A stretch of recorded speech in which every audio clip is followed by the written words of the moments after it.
Recently, I started working on a gorillatag fangame solely for the purpose of jmancurly to play it. And I thought, why not document the journey? So in this video, I'll be showing you the beginning and setting up the project. I'll also be showing you the full journey of creating the game, finishing it, and hopefully getting jmancurly to play it. If you guys do want me to continue the series, make sure to like the video and subscribe. Without further ado, let's get straight into it.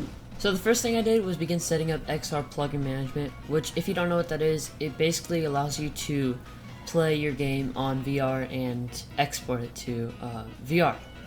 So I set up that, and it actually takes a little bit because you have to let everything load. I set up the Oculus XR plugin management as well, and once I was all finished with that, I imported the XR interaction toolkit, which basically lets me use my controllers and pick up stuff in the game, which you'll see in a later episode. I then set up the right and left controller presets, which basically lets me connect to my controllers. I then imported the gorillatag locomotion, which is basically the movement, and luckily for me it's actually open source.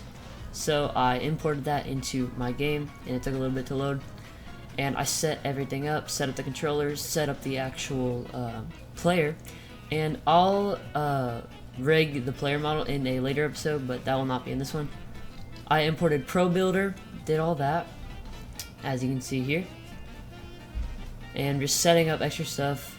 I added vibrations, I'm setting up hand tag, which basically lets me click buttons and stuff like that. Set up my controllers once again.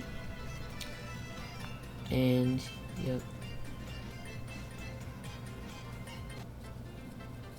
So now what I did is I went into Sketchpad and I began illustrating ideas for the spawn map.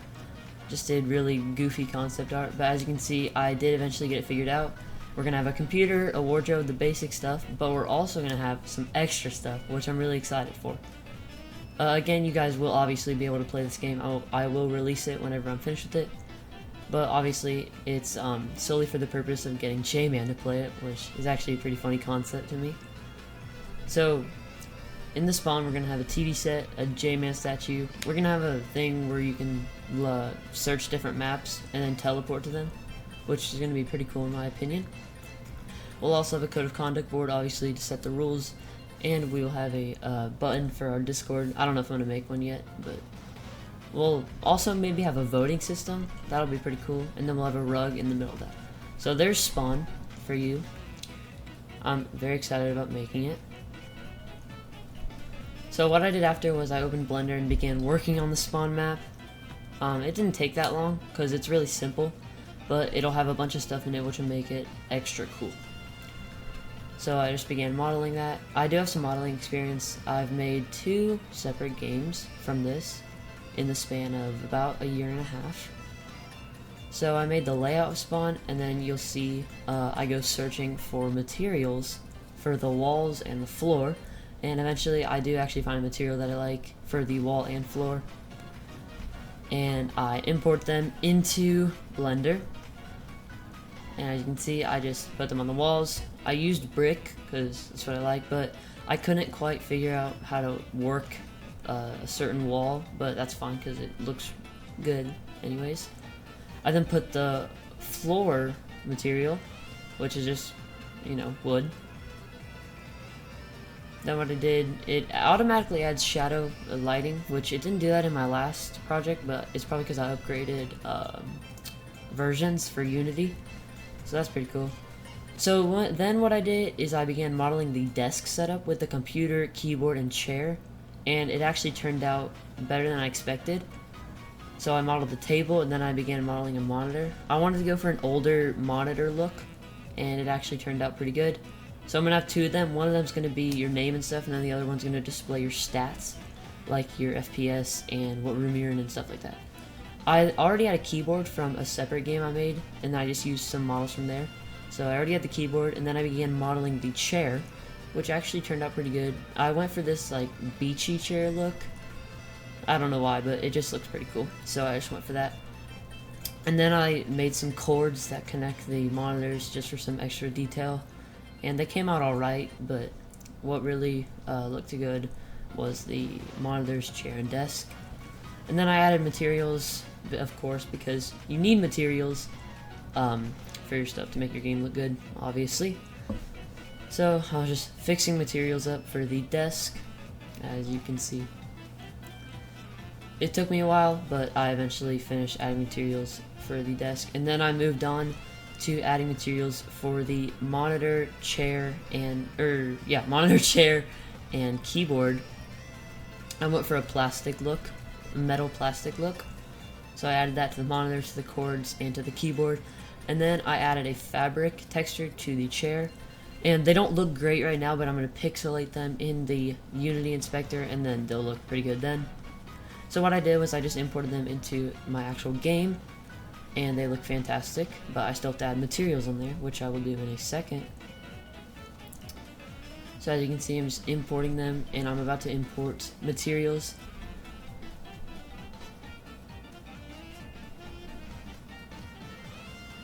I'm just setting everything up, naming everything, naming groups, and I had to scale the chair separately because it looked kind of wonky, imported as it was. So I just fixed that, as you can see, and I'm just adding materials, and I'm about to pixelize them and set the smoothness down. And yep, as you can see, I'm pixelizing the wood stuff, then the plastic, and then I'm about to do the fabric on the chair. About to pixelize that, as you can see, and it looks way better. I might change it later, but as of right now, it looks pretty good to me. And that's all I got done in the first episode, and episode 2 will come out later. So it all looks pretty good right now. Got the desk setup done, and yeah. I hope you guys did enjoy part 1 of this series, and I really hope JMan plays this game. This game will obviously come out whenever it's done. I'm not sure if it'll come out on App Lab. I'm really hoping, but for sure itch.io and hopefully SideQuest. Thank you guys so much for watching, and I can't wait to see you in part 2. Bye. I am making a gorillatag fangame solely for the purpose of getting jmancurly to play it. Today is day 2, and we got a lot done today, including the name computer, voting system models, and more. If you guys do enjoy this series, be sure to like and subscribe. I hope you guys enjoyed the video, and let's get straight into it. So the first thing I did was add Photon, which, if you don't know, it basically adds multiplayer to your gorillatag fangame. The next thing I did was start modeling the voting system models for when you vote for things, which we're gonna have as a feature in the game. I went for a really simple model. It's kind of interesting, but I think it'll do. It turned out actually better than I expected, and I hope y'all like it.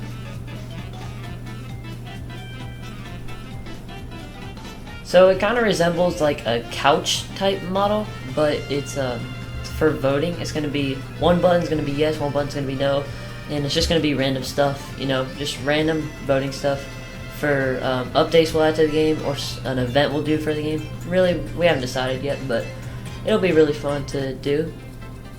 So we're gonna have 2 of these side by side, and we're gonna have around 2 voting things. How do I say this?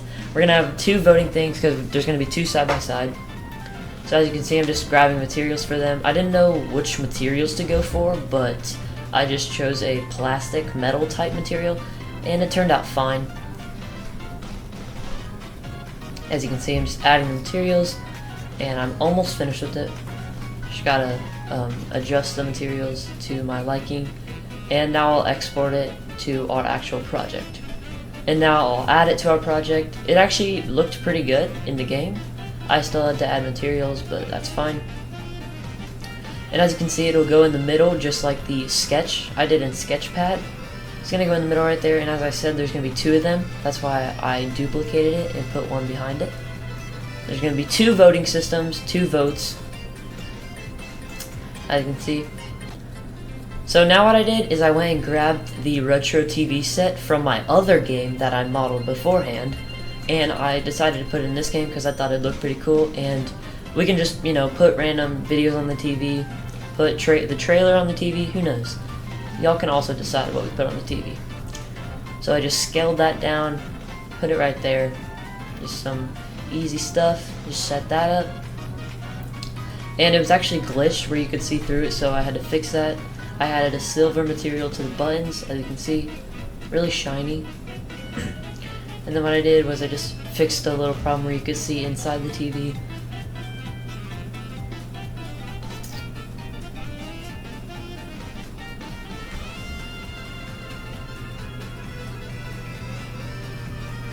So as you can see, I'm just adding materials to it. It didn't take that long, it was really easy to fix, and the TV is going to be a really cool part of the game. So I started fooling around and watching my video. But then what I decided to do was actually set up the computers. But before I did that, I had to add PlayFab, which, if you don't know, it basically controls all the authentication for your game, such as cosmetics and stuff like that. It basically keeps the account of all your players. And obviously I can't show that because it would leak basically my entire game, and it could have hackers hack into it. So I had to do that off screen, but it was still good. Then what I did from there is I got a font and I got a stats computer from a previous tutorial that I made on actually this channel. So you can go check out that tutorial if you haven't already. But I got that stats computer and I customized it to fit the aesthetic of my current game. As you can see, I'm just adding fonts. And then I go ahead and set up the stats computer. I just used the same scripts and all that, as you can see.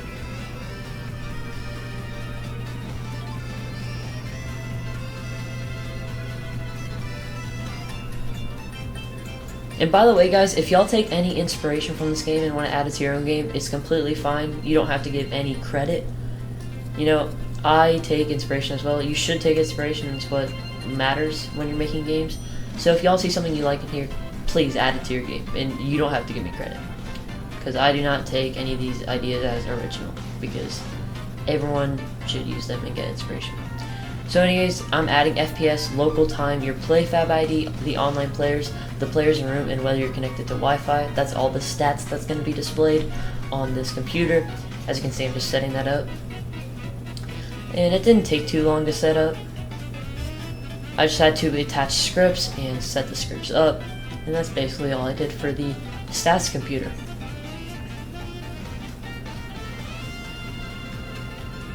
And after that, after setting up the stats computer, you'll see I moved on to the name computer, which I'll do in a second. But obviously you already know I had to get some advice from ChatGPT, because ChatGPT is a big help when you don't know how to script, because I only know how to model. So anyways, I started setting up the name computer. I'm using Flimsy's tutorial for all of his computers, for the code computer, color computer, and name computer, so shout out to Flimsy, because Flimsy makes amazing tutorials. So I decided to use his name computer for the game. And his name computer has your new name that you want to type in and your current name, which is really cool. So good job, Flimsy. And then I realized that my buttons didn't have text on them, so I proceeded to add some text and just put the buttons into groups. As you can see, just setting up the name computer, the name keyboard, and all that. And I had to change some code for the script because it had a different tag, which basically if I didn't change it, it'd be where I couldn't click the button correctly. So I had to change that. I had to watch Flimsy's tutorial really quick because I forgot how to do it. And then I decided to add text to the buttons, which took a really long time, but I eventually finished it, as you see. So I added numbers. They took a while to add, but I got it.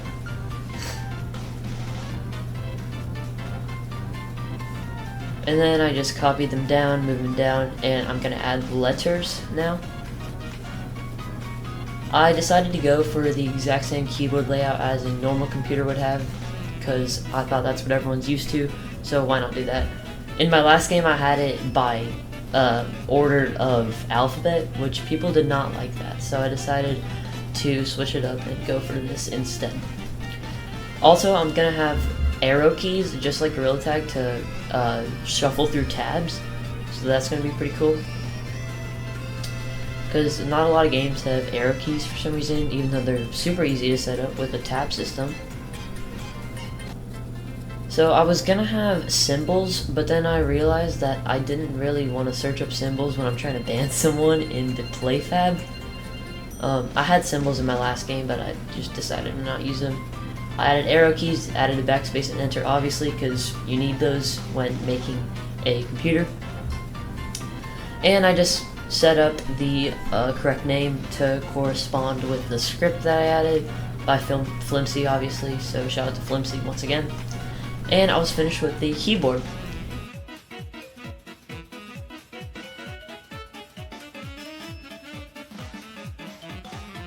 That's all we got done today. I hope you guys enjoyed the video, and I hope you guys are enjoying the series because we're really enjoying making it. I hope you guys have a great day, and I'll see y'all in the next video.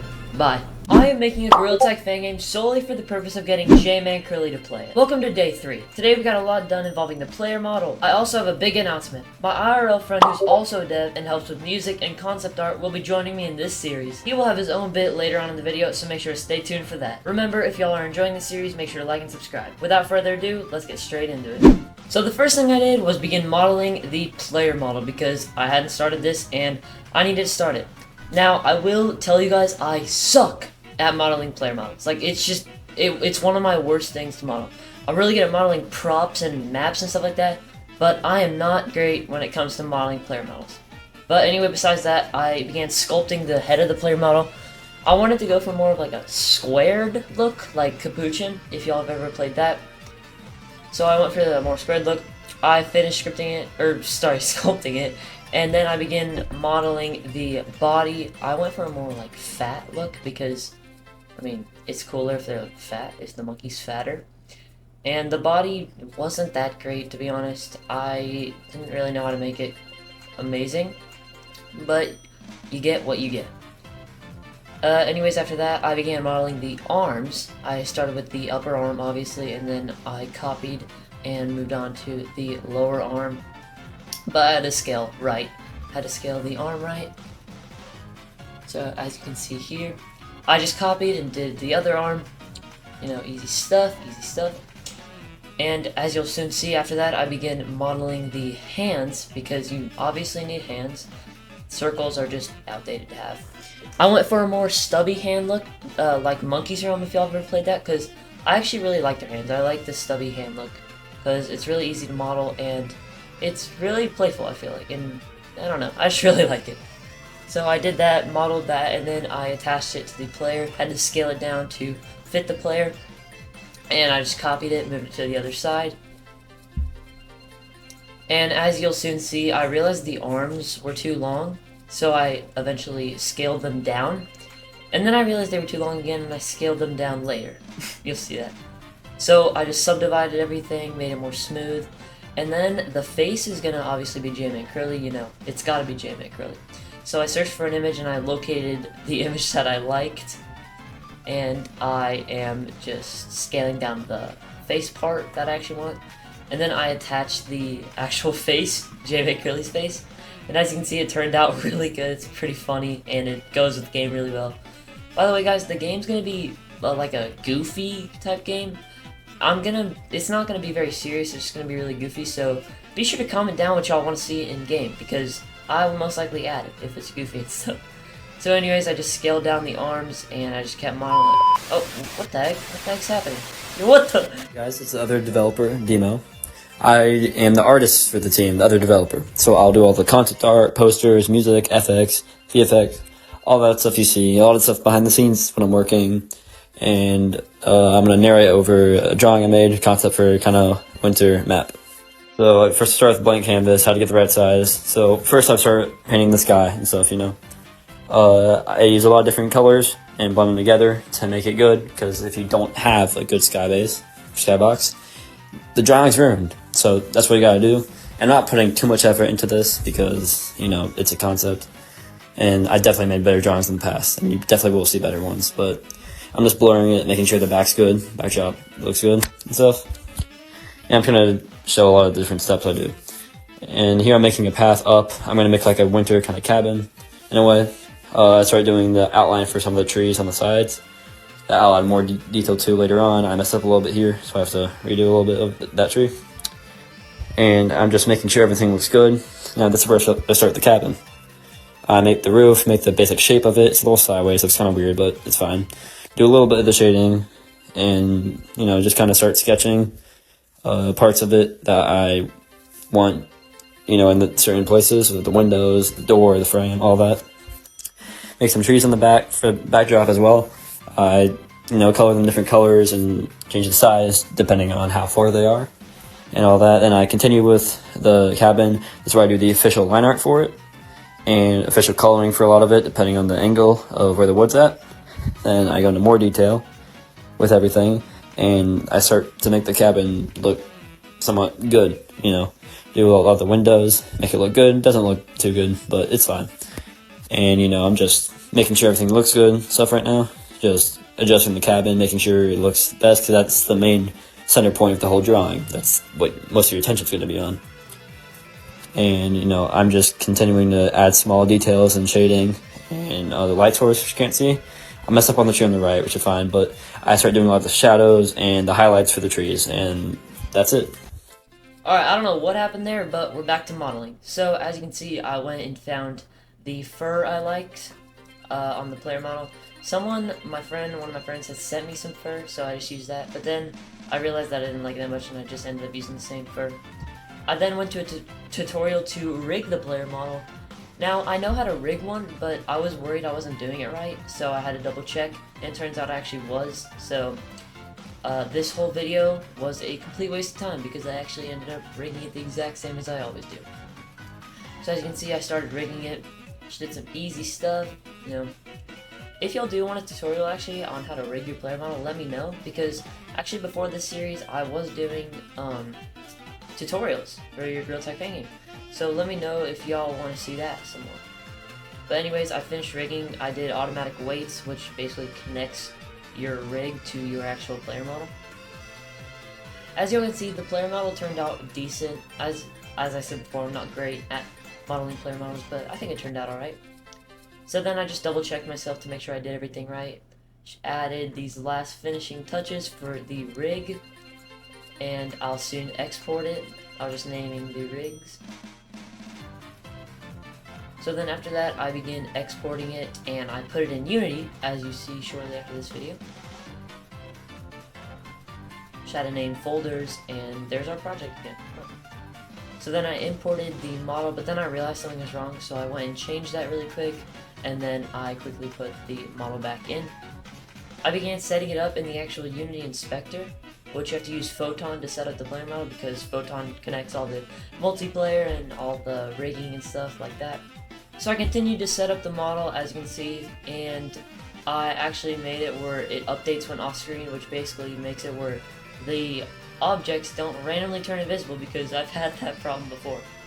So then what I did is pixelized all the materials, and I found a tutorial to set up animation rigging, which, if you don't know, it's basically Fast IK Fabric but better.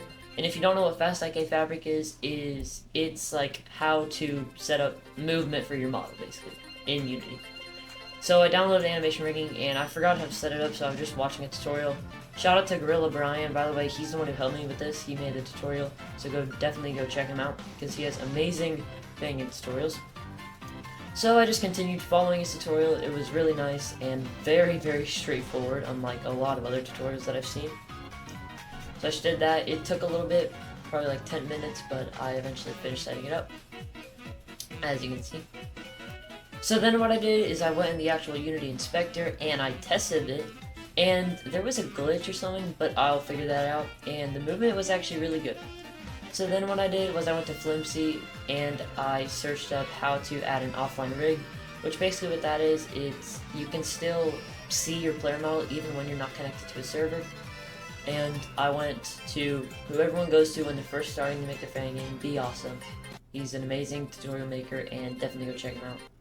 So I just watched that because I forgot how to set up an offline player. So I just continued watching his video, added the script, just set everything up, as you can see. This game is really coming together well, guys, and it's all because of your support that we continue to keep making the game and impress y'all with it, But the game is doing really good right now, and I can't wait till it's finished. So I just continued to watch this tutorial, set everything up with the player model, and I eventually finished, as you can see. But then I realized that everything was not scaled properly, so I eventually do that later in the video. But what I also did was added an offline name, which is pretty obvious, it's in the name, but it basically makes it where you can still see your name even when you're offline. So then what I did is I began to scale everything properly, because as you can see, the player model is very tiny for no reason at all. So I just scaled everything properly, made the player model a bit bigger to actually make it a reasonable size. And then I just rotated the hands because I forgot you had to do that to make the player model actually function correctly. So I just did that in the Unity Inspector as well, and I tested it, and that's all we got done for day 3. So yeah. Once again, thank you guys so much for watching. We're really enjoying making this series and this game for you guys, and we can't wait till it's released. Hope y'all did enjoy the video, and make sure to like and subscribe if you did. But anyways, that's all we have today. Goodbye. Before I continue, I just want to quickly say that we have finally made a Discord server for the game. You can join with the first link down below in the description. Thank you guys, and I hope you enjoy the video. I am making a gorillatag fangame solely for the purpose of getting JMancurly to play it. Today is day 4, and I'm mainly focused on finishing the computer setup as well as modeling the JMan statue. Remember, if you guys are enjoying the series, make sure to like and subscribe. Without further ado, let's get straight into it. So the first thing I began doing was I finished setting up the name computer, and then I began to add a room section to the computer, which obviously, if you don't know, it's like gorillatag. You can go into private servers with your friends and all that. Now, I kind of forgot how to do this, so I went to Flimsy VR's channel and I watched his tutorial on how to set one up. Again, he makes some of the best tutorials on gorillatag fangames, and I highly recommend watching him and watching his videos. But anyway, I set up the room computer, which isn't actually that hard. You just have to add the new room text, which is basically what room you're going to go in whenever you type in. It's super easy, super simple, so I just set that up. Then I began setting the color computer up, which is, as it seems, like in gorillatag, where you can change the color of the fur on your player. It's going to be exactly like that in my game, as you can see the goofy player model right there that we modeled last part. So as you can see, I'm just setting up the color computer, adding red, blue, and green, which will combine all the colors.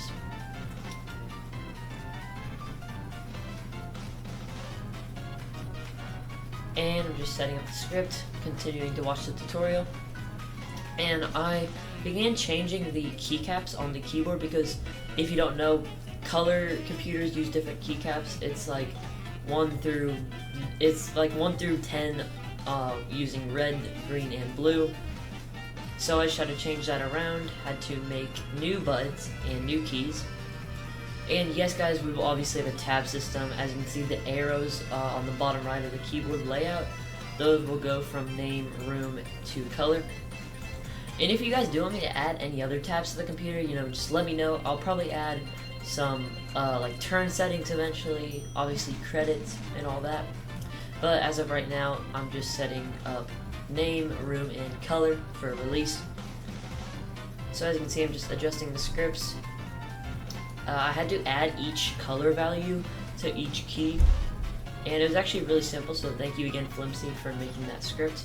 And thank you for making the name, room, and color computer scripts. You did really well. Anyways, I then began changing the code. I'm still setting up the color stuff, trying to figure stuff out, make sure it works.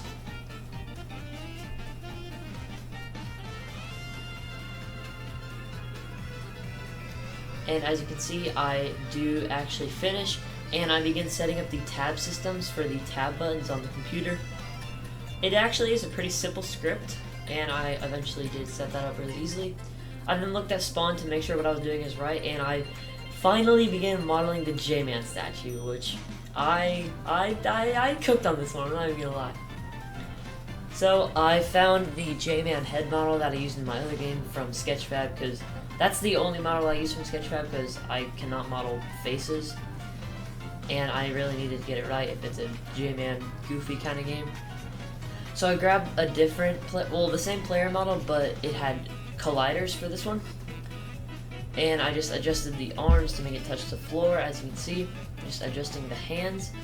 And my thought for this was to have it hold a sign that has some goofy pictures on it of JMan, because I thought he'd find that funny. So I began modeling a sign, as you can see, looking for a material, and I went for this wood material. And as you can see, I'm just adding it on there. Just changing the specular, and now I wanted to try and add text on the sign in Blender, but as you'll soon see, that did not work out the way I thought it would. So I eventually just gave up and exported the sign as it was, and I'm just going to add text in Unity. So as you can see, I'm just adjusting the sign, putting it on my player model, and I'm about to add the materials to it. And after this, I adjust the fingers to make it grip the sign, and I actually rigged it more proper this time than I did in my last game, so the fingers were really easy to wrap around it. So now what I did is I added a text to use for the sign. You'll see soon what I'm going to add, but yep, VMT is a hillbilly because VMT is definitely a hillbilly. So I just added the text on the sign, as you can see, scaled it down, and now I'm going to add some goofy pictures on the bottom of it, as you can see. And the way you do this is you used a sprite, which is basically a 2D rendered image, or just anything you want it to be. So I just added those. I'm going to add them to the bottom of the sign, which it is going to be really funny in my opinion. So as you can see, I'm just scaling those down, putting them on the sign. And I eventually finished. I had finished the sign, but I still wanted to do one more thing on the JMan statue. Or sorry, two more things. First, I had to add the head, JMan's head, obviously, custom head model. I don't know who it's made by, but whoever it is, shout out to you. It's on Sketchfab if y'all want to go look it up. But I eventually put it on there, and I began modeling a stand for the JMan statue to sit on. And I went for this cool look of the stand, and then I added materials, as you can see. It took me a while to fully set up the wood material because a lot of the parts of the table with the material were messed up, so I just had to go and fix those. And it took me a little while, but I did eventually finish it. As you can see, I'm just finishing up the materials on the stand.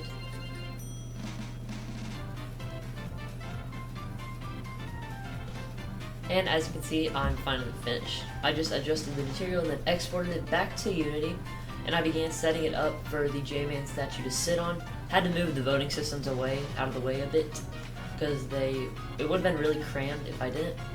So I just did that. I put the statue on, as you can see. Very simple stuff. And then I added text. I wanted to add text onto the thing, the stand, sorry. And the text was reserved for JMan, you know, because... Hey guys, it's Demo again. For another drawing. Cyber Monkey and Cool Monkey wanted a VMT monster, so let's make a concept for it. So first I got two pictures of VMT and JMan, just to kind of get inspiration, make sure I don't mess up his cosmetics and whatnot. So I'm gonna start here by making the outline for him, making sure the head shape's well as the rest of the body, I'm just doing the head and face right now, making sure it's proportional and they look good, and it's gonna be a good concept. Next I do the body, until I got a shape I eventually liked. I started doing the arms. I wanted them to be longer than the body, because I thought, it would make it a little more scary, because it's supposed to be a horror monster. I started doing actual gorillatag hands, but then switched to just having a hole in the hands, because I thought, I could put something scary in his arm that sticks out or something. So I decided to go with that. Then I do his banana next on top of his head, trying to make it look 3D. See, I zoom in here, fix some little mistakes I made. And just make sure it looks good. Next I do eyes, to make it have a bigger effect. I just put some more ink around them, and I struck on the mouth here. I tried a lot of different kind of shapes, like smiles, frowns, just, normal. I just go for a slight grin at the end of it because I thought it looked best. After that, I'd start thinking about what to do next, because I don't know if I should shade or whatnot. I'd make some more layers and then start on the shading though eventually. So I do that. Start on the body, make sure the shadows are in the right place, as well as the rest of it. The light source coming from the left, so shadows on the right. And, making sure it looks good. Adding some texture to it, making it look better, because, this is going to be an actual concept for the game, and we will probably add this monster, but it's a concept, so maybe not. Then it's time to, just put something on there. And I think I decided to put the finger painting on there, because it's a badge in all of his pictures. But instead, I'm only going to put the color red, because it represents, Kool-Aid. And yeah, I'm trying to make it look good. I messed up quite a bit on it, so I have to erase a lot of it, make the opacity less, make it less visible, because it looks kind of cartoony at first.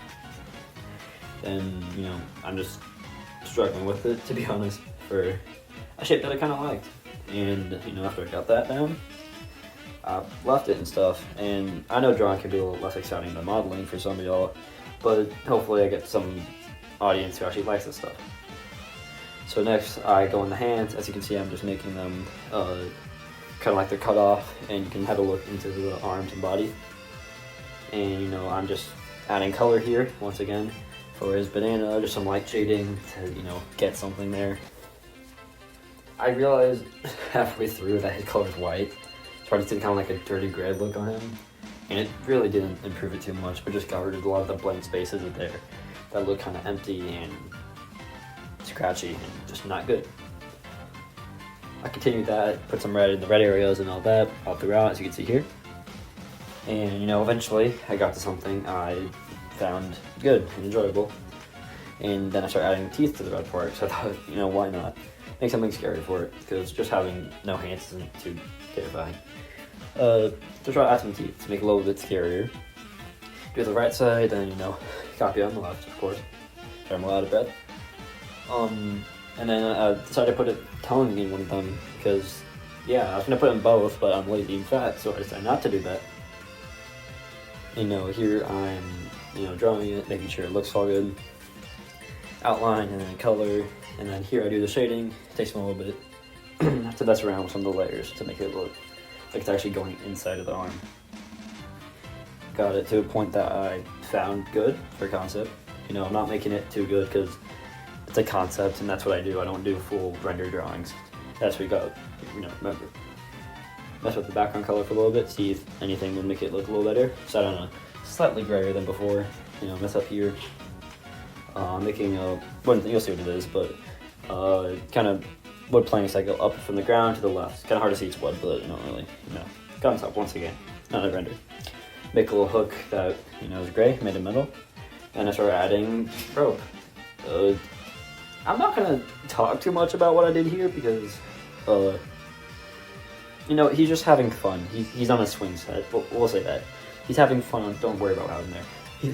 He's having fun on the swing set right here. YouTube, it's a swing set, okay? He's not doing anything bad, I promise. So, yeah, I thought I was done for a second, but then realized I should probably clean some of this up. And decided to do some stuff like finishing details and a little bit more in the background. So here I try to make kind of a little, kind of like monkey ghost that's behind him. It is not him, this is not his body, it's still a monster.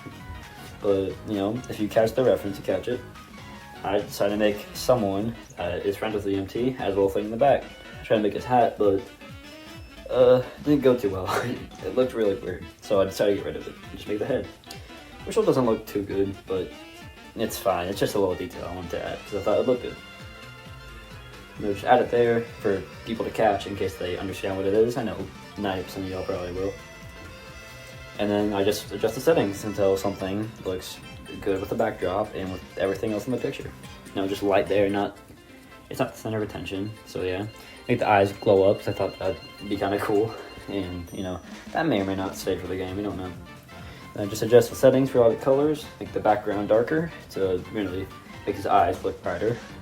And it works, they're just really bright. White, sorry. But it makes them look bright. Here, you know, I'm exporting all that, and that's it. So, thank you. Once again, I hope y'all really enjoyed the series. We're already on day 4. These days are going by like crazy, but we are trying to have a new video out daily for you guys, and we really hope JMan ends up playing this game because we're going to put a lot of effort into it, add a bunch of stuff, and let us know what y'all want to add down in the comments. But thank you guys so much for watching, and that's all from us. Goodbye. I am making a gorillatag fangame solely for the purpose of getting JMancurly to play it. Today is day 5, and I finished spawn and started modeling the shop layout. Remember, if you guys are enjoying the series, make sure to like and subscribe. Without further ado, let's get straight into it. So the first thing I did was I went and grabbed a code of conduct board from my other game, but then I realized that one didn't work, so I went and grabbed it from my other game, Runtag, which I quit a little bit ago. But anyways, I added that to JMan's game, and I was gonna just add it in the corner right here, as you can see. And it still said Runtag on it, so I had to change that. You'll see in a second that I did change it. But first, I wanted to change the font to a more pixelated font like the rest of the text in the game. So then what I wanted to do is I wanted to add rugs to the spawn because that was part of the plan, and it'd make the spawn look a whole lot better and add a bunch of color to it.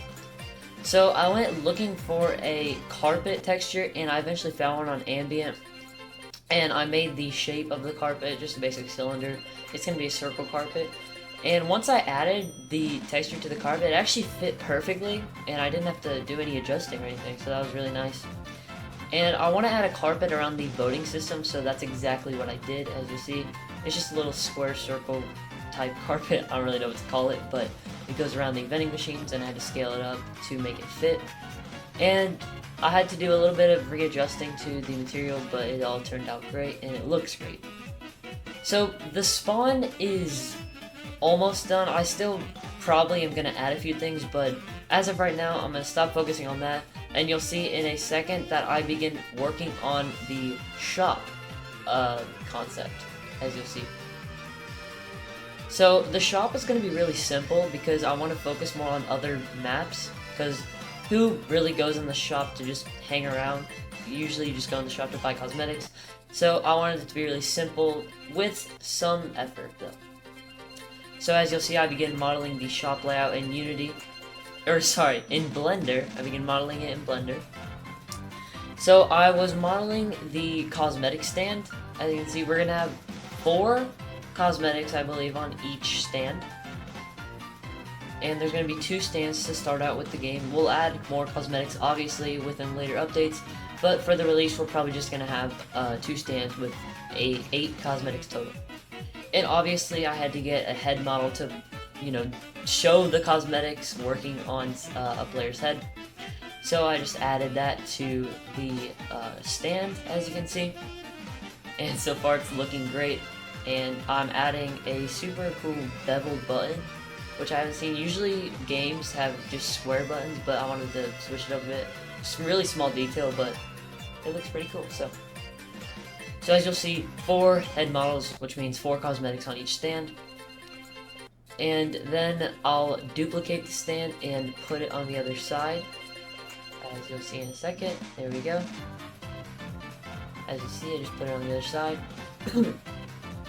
Sorry. And I'll extrude the floor to add more space, and then I'll begin modeling a decorative checkout stand. You won't be able to check out anything because it's just going to be one purchase button on each cosmetic stand, but I'm going to add a player model right there to sit in a chair, and it's going to be really cool, as you'll see. So I should begin modeling it, beveling it, making it look good, and then I'll make the floor bigger too, and start adding walls. So as you'll see, I start adding walls here, and I leave room for a doorway entrance right there.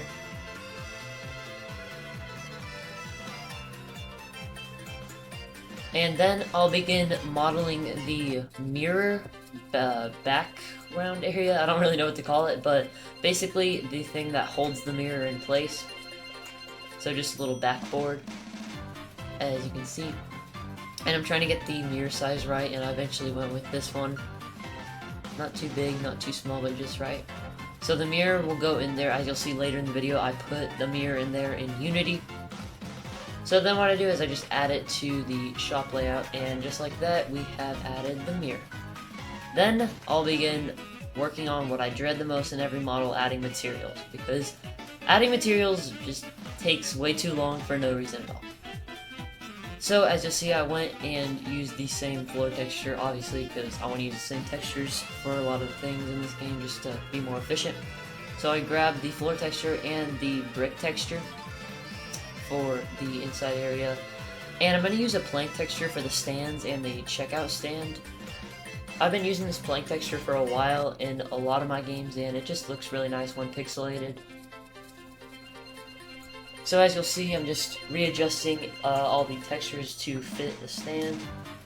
And this process actually took like 20 minutes, because I had to readjust the materials so much for them to actually look good. I just don't like adding materials to my models. But as you'll see, I finished the 2 stands, and then I realized the neck of the model was messed up, so I had to go and fix that. And it didn't take that long. So then I went and added a plastic metal type texture to the buns. I didn't want to just have a bland color, so I wanted to add a metal. And as you'll see, it actually looks really good. which made the floor and brick darker and interesting. And now I started working on the stand and adding materials to the stand. This took probably like 10 minutes because there were so many angles and sides and whatnot that just didn't look great, so I had to readjust them. But as you'll see, it actually turned out looking pretty good. We're gonna have a chair in there, and we're gonna have a player model in there. But for this video, we don't have that, so I'll make sure to do that in the next video. But as you'll see, it actually turned out looking really good, and I added materials to the mirror, and that's basically all I had to do for the layout. So now I'm just exporting it to Unity to add to the actual game itself. And as you'll see, it looks really good. I just had to import some of the materials that I added, new ones, like the button material and the mirror material. So as you'll see, it actually turned out looking really good. And I can't wait. I know I keep saying this, but I can't wait until this game is actually released. It's going to be so fun, and yeah, we're really excited.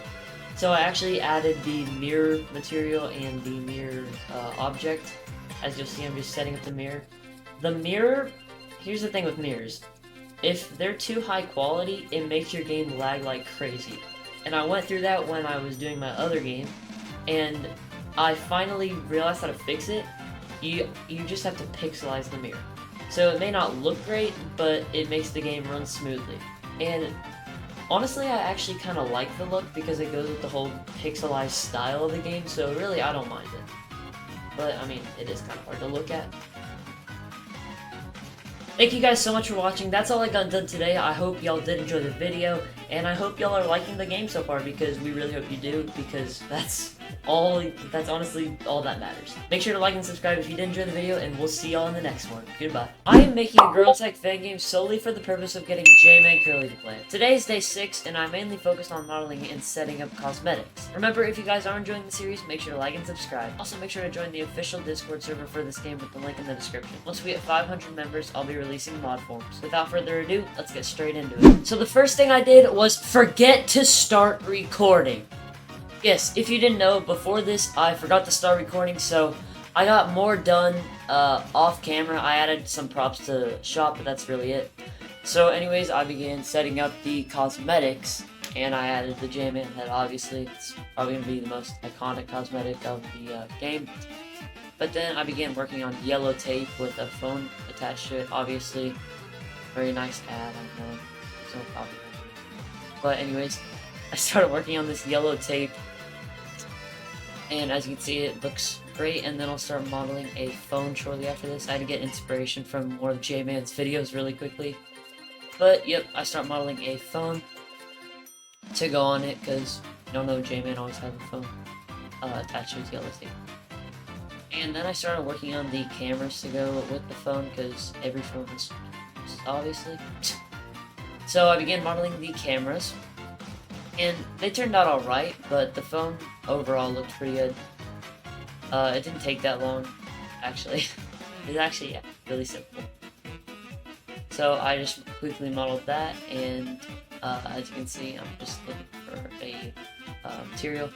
And then I carve JMan in the back, the name JMan in the back of the phone. I thought it looked really, really cool, as you can see.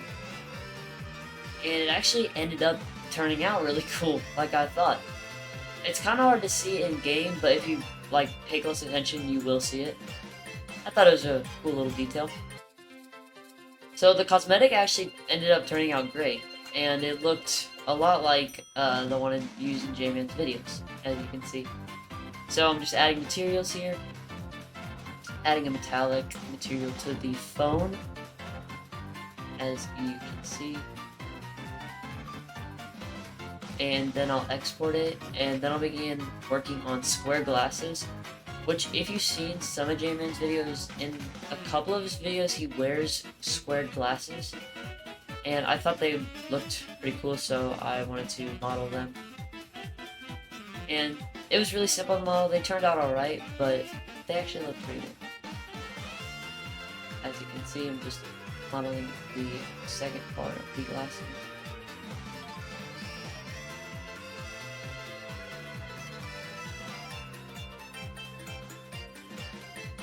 and then I will attach the model onto the model face itself. Just adding materials to it. I decided to go for a metallic material, as you can see, and I'll export that, and then I'll begin working on the other cosmetic, which is the gray shirt, of course. I tried modeling shorts to go with this, but I couldn't figure out how to like correctly model shorts, and they ended up looking terrible. So I just decided to go with the gray shirt instead because it was really simple to add. So as you'll see, I should begin modeling it. I'm adding the material. It did not take long at all to make, because all I had to do was copy and paste the stomach and arms of the model. But then what I'll work on next is a gold play button, which I thought was a really cool idea for a cosmetic, because JMan has skyrocketed over the years, and it's over 1 million subs, over 3 million now. So I decided to make a gold play button. And it actually ended up turning out really good. As you'll see in a second, I carved 1 mil on the bottom, because it's a 1 million subscriber play button. And it actually ended up turning out really, really good, as you'll see in a second. I'll just adjust it to my liking, and it looked very good at the end. So then I'll add a really metallic gold texture to it to make it extra golden. As you see, it looks really good. So then I began modeling what every fan game has, a top hat, because I mean, you pretty much have to have a top hat in here. Like, you have to. It's not a choice. So I began modeling a top hat. I decided to go for 2 top hats because I'm too lazy to model another cosmetic. But I went for a black and red top hat and a white and black. So I'm just messing with the materials. I decided to go for black and red for this one. And then I'll copy it soon to make it white and black. As you'll see, they ended up turning out really good. Really good cosmetics. So I tried to make a party hat, but the edge looping did not want to work. If you don't know what that is, it's basically like, it's like adding cuts to your model in game. But it didn't end up working, so I just cut the idea. So now what I wanted to do is I wanted to add money to the game. Not actual money, just money as a cosmetic. I might add money as a collectible made later in the game, but as of right now it's just going to be a cosmetic that goes on the player model's face. So as you'll see, I'm just adding the materials, and it ended up looking really good. And then I realized I messed up, so I went and grabbed a second screenshot, and I fixed it. So I wanted to make it where the money blocks the character's face as a cosmetic, because I thought it looked really funny and cool. And it actually, in the end, ended up looking really good, as you'll see in a second. So now I'll just export all of the cosmetics to the actual game itself, and I'll begin adding them to the shop as a prop. As you see, I'm just adjusting the materials to fit my liking. Then I'll scale it down.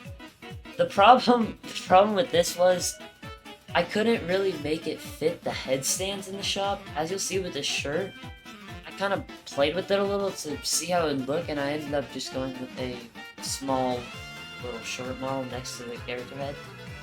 But it looks good as an actual cosmetic itself, so I'm not going to worry too much about that. So I added the money. I was just adjusting the pixelization of the materials, and then I added the square glasses, as you can see. Also, in the bottom right corner, as you'll see, I added a player model to the desk, and it ended up looking really good, but I forgot to record, so that was off camera. That was off camera, so y'all didn't get to see that, but it looked really good. And I also added a rug, as you'll see in the bottom of the camera. So now I'm just adding the yellow tape cosmetic to the player model. Oh, also, all of the cosmetics, I decided all the cosmetics will be free, because I see no reason to make the cosmetics cost currency. I know I said I'd add currency in the official server, but I decided to just make them all free, because why not? So now I'm adding them to the actual player model itself within the photon, so you can actually access them. So I'll begin by adding the play button to the hand. it was kind of wonky, so I'm gonna need to test that, but as of right now, it looks good. It's decent. So I was just fixing that up, and then I'll add the shirt. I'm really glad I used a player model to base these cosmetics off of, because it just made it adding to the actual player model itself a whole lot easier. Just made the scaling and the positioning a whole lot easier. So now I'll add the money to the face, and this was my idea to kind of block the face because I thought it looked funny. So now I just add these square glasses. Very fast, very simple to add. And now I'll add the most generic cosmetic of them all, the top hats, obviously. I tried going for a whole JMan theme cosmetics selection, but I mean, I kind of ran out of ideas. So I hope y'all don't mind the top hats in the game. They look fine. So then I added the yellow tape, and then I added the most iconic cosmetic of them all, the actual JMan head itself. Also, someone said this was actually modeled by JMan, so I didn't know that, so that's pretty cool. But anyways, I'll just set them up. I'll remove their colliders because I forgot to do that at the start, as you can see here. And that's all I got done for today. Once again, thank you guys so much for watching. Y'all seem to be really loving these videos, and we don't plan on stopping anytime soon. Please join the Discord server so you can get official updates for the game and sneak peeks. But that's all from us today. Goodbye. I am making a gorillatag fangame solely for the purpose of getting jmancurly to play it. Today is day 7, and I modeled the forest map. It turned out great, and I cannot wait for you guys to see it. Remember, if you guys are enjoying the series, make sure to like and subscribe. Also, make sure to join the official Discord server for this game with the link in the description. Once we hit 500 members, I will be releasing mod forms for the game. Without further ado, let's get straight into it. So the first thing I did was begin modeling out plans for the forest map. I wanted to go for an island in the middle and kind of an outer edge sort of thing. Sort of like Kong, if you've ever played that, but just bigger. So I started with modeling the island. Now I will say at the beginning it doesn't look great, but towards the end I actually started cooking on this, and I cannot wait for y'all to see it because it actually ends up looking pretty good. But anyways, I just began modeling and setting up hills, or adding hills, and I messed up sort of at the beginning. I planned on just adding subdivision surface and it would look good, but it ended up looking way too big. So I just adjusted it to my liking on the hills. Then I began sculpting the end part. I wanted to go for one side was bigger than the other type thing, if you know what I mean. Sort of like one hill of the side is bigger than the other, and that's exactly what I did, as you can see. So I'm not sure what to add here. Let me know. I was thinking of adding a really big stump that you could go into and tag and stuff. And yes, of course, there will be tag in this game, obviously, because there has to be tag. What would it be without tag? What kind of game would it be without tag?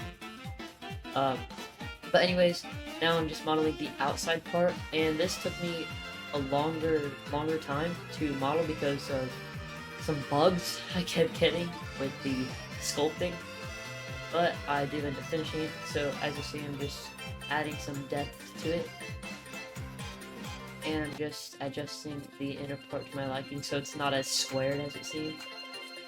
Also, this video took me like twice to film, because the first time I modeled the forest map, I didn't like it, so I ended up deleting the video. But anyways, this model worked out. And now, I'm not the best with sculpting, I'm still new to it, so just take what you see here, like, okay? Because I did try my best, but I think it ended up looking really good. So you'll see now, I'm just finishing up the sculpting, and then I'm going to add subdivision surface. If you don't know what subdivision surface is, it's basically a way to smooth out all your vertices. We'll say that. It basically makes it more smooth. And then you can add the actual smooth tool at the end. So as you see, I ended up finishing the model. As I said, I think it looks pretty good actually. The outer part might be bigger than the island, but we can always fix that in the actual Unity inspector. So now what I'm doing is I'm just adding textures to the parts. I'm gonna add a grass texture obviously and a rock texture.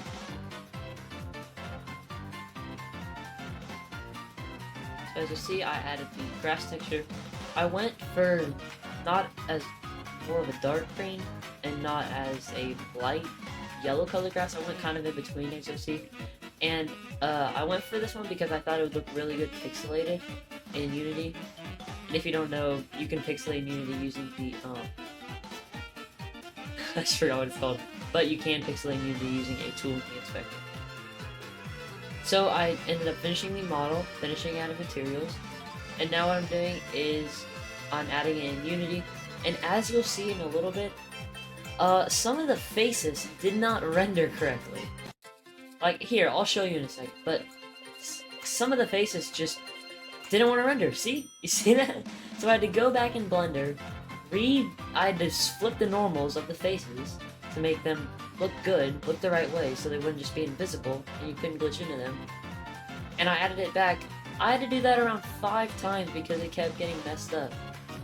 But I eventually got it done. It eventually looked good, but it did take me a few times, as you'll see in the video. As you see, it looks fine, but then when you go under, it does not look good. And the inside doesn't look as great either, because it's just invisible. And the reason I had to fix this is 1, because it looked ugly, and 2, you would get your hands stuck in there, which no one wants when they're just trying to play a game. So I had to go back and fix that. But I am really glad that I figured this out and fixed all of it in this video, because I would not want to go back and do this in another video. Let me know, by the way, sorry, let me know what y'all want me to add in this forest map. I was thinking of adding a big stump, a soccer field, and yes, I know how to make a soccer ball actually hittable, and I have a goal script that I made myself. So let me know what y'all want to see in the Discord server, which you can join down below in the description. But anyways, now I'm adding water. I'm not adding water scripts yet for the actual water physics, but I'm adding the water material, which I'm pretty sure I got this material from Axiom in his server. So big shout out to him. By the way, he makes great tutorials and he makes great shaders. And I really don't know anyone else who makes as good as shaders as him, so definitely go check him out. As you'll see, I found the material that worked, and now I just needed to change the color on it. I needed to make it fit my liking. I went for this kind of dark blue texture, and it ended up looking pretty good. I might add ripple effects, because it comes with ripple effects, I just don't know how to set it up correctly. And now I'm just pixelating the materials, as you can see. And that's all I got done today. Once again, thank you guys so much for watching. Please like and subscribe, and consider joining the Discord server with the link in the description. We've really enjoyed making these videos for y'all, and we don't plan on stopping anytime soon. Thank you guys so much for watching, and I'll see y'all in the next video. Goodbye. I am making a gorillatag fangame solely for the purpose of getting JMancurly to play. Today is day 8, and well, you saw the time. Remember, if you guys are enjoying the series, make sure to like and subscribe. Also, make sure to join the official Discord server for this game with the link in the description. Once we get 350 members, I'll be releasing mod forms. Without further ado, let's get straight into it. So the first thing I did was begin adding walls to the forest map, because I didn't do that in the last video and I forgot to do it. Also, I think forest map just looks cooler when it's enclosed with walls, but I don't know. Let me know what y'all think. I can remove the walls at any time if you want me to, but yeah. So I'm just beveling them, adding materials, and as you can see, it ended up looking good. And then I just edited the walls around to make it look more natural, with like bumps in the walls, you could say. Then I just adjusted the top of it, and I made the top a grass texture because someone in my Discord server requested that. Also, guys, if you didn't hear in the intro, make sure to join the Discord server, because we're releasing mod forms at 350 members. So make sure to do that if you want a chance at being mod, because if you're not in the server, then you cannot get mod. I just wanted to make that clear. But anyways, I just started adding water and adjusted the water, and everything still looks great. Now, the forest map, it's gonna be pretty big. It's gonna take up a lot of space. So as you can see, I'm just adjusting the map scale to fit the player model size. And I didn't add props or anything yet to the forest map, because I was focusing on something else that was brought up, but I'll do that in the next part. So, yes, I am adding a Toad cosmetic as the content creator badge. Because if you haven't seen any of JMan's videos, or his old videos especially, he talks about his toes a lot. And like as a joke obviously, but it's kind of funny. And I thought I'd add it to the game as a funny joke. So as you can see, I'm just modeling the actual badge, the foot badge. And it actually ended up turning out really good in the end. And I added content creator to the front of it. I carved in the word creator, and it actually ended up turning really good. So as you can see, I'm using a reference image to make the base of the model without the material. And as you can see, it's already starting to look pretty good. I was quite proud of myself for making this. I think when JMan sees this cosmetic, he'll laugh. But obviously, obviously if JMan does play the game, he will get his own cosmetic. But I just made this for other content creators, because I don't know, it makes the game more fun. So anyways, I tried carving in the toes individually, one by one themselves, but as you can see, that did not work. So I instead grabbed a material and I put it in a background remover, and then I added it to the thing itself. And at the start, it looked really goofy and it didn't fit anywhere. But you'll soon see that I found a way to fix it by just using the cut tool, as you can see. So I begin carving the white part out of the toes material. Also guys, sorry if I don't sound as energetic as usual, I feel a little bit sick. But anyways, I start carving out every white part in the toe, and I realized I didn't carve that part out, so I left it kind of. Just carve this giant part out. And as you can see, this actually turned out really good, and even the people in the server thought, because I did a poll and everyone said it looked pretty good, so yeah, I'm quite proud of it. But anyways, you'll soon see that I begin carving the word creator into it, but first I had to post a little sneak peek, you know, just to be funny. But anyways, I started using the cut tool, carving out creator. I'm still thinking about requirements to get this badge, like how many subs you have to have or followers. I'm thinking over 1K on YouTube and probably over 5 to 10K on TikTok. Because, I mean, in my opinion, it's a lot easier to get followers on TikTok than it is YouTube. I have an old TikTok with 80,000, and it's a lot easier because YouTube's a lot more of a grind. But, anyways, I started beveling it just to make it look better. Beveling's basically adding more sides to it to make it look smoother, but it can also create problems with lag, but I don't think this really helps. Then I added a little orange texture to match the foot material, and it ended up turning out really good, and I think it'll go really good with the game. So now, what I started trying to do is I wanted to create a panel, a UI panel, you could call it, to teleport to maps. Now, I've never done this before, so I had to watch a tutorial, and I ended up asking people in my server how to do it. Some of them responded, but I'm still a little confused. So, if you know how to do it, DM me, please, because I'm still confused.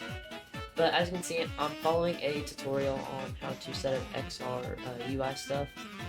And as you can see, when you click, it's supposed to be when you click a button, you teleport to the map, obviously. But I don't know how to get the teleporting mechanic to work, because that doesn't come with like the default Unity stuff. So I gotta figure out how to do that myself.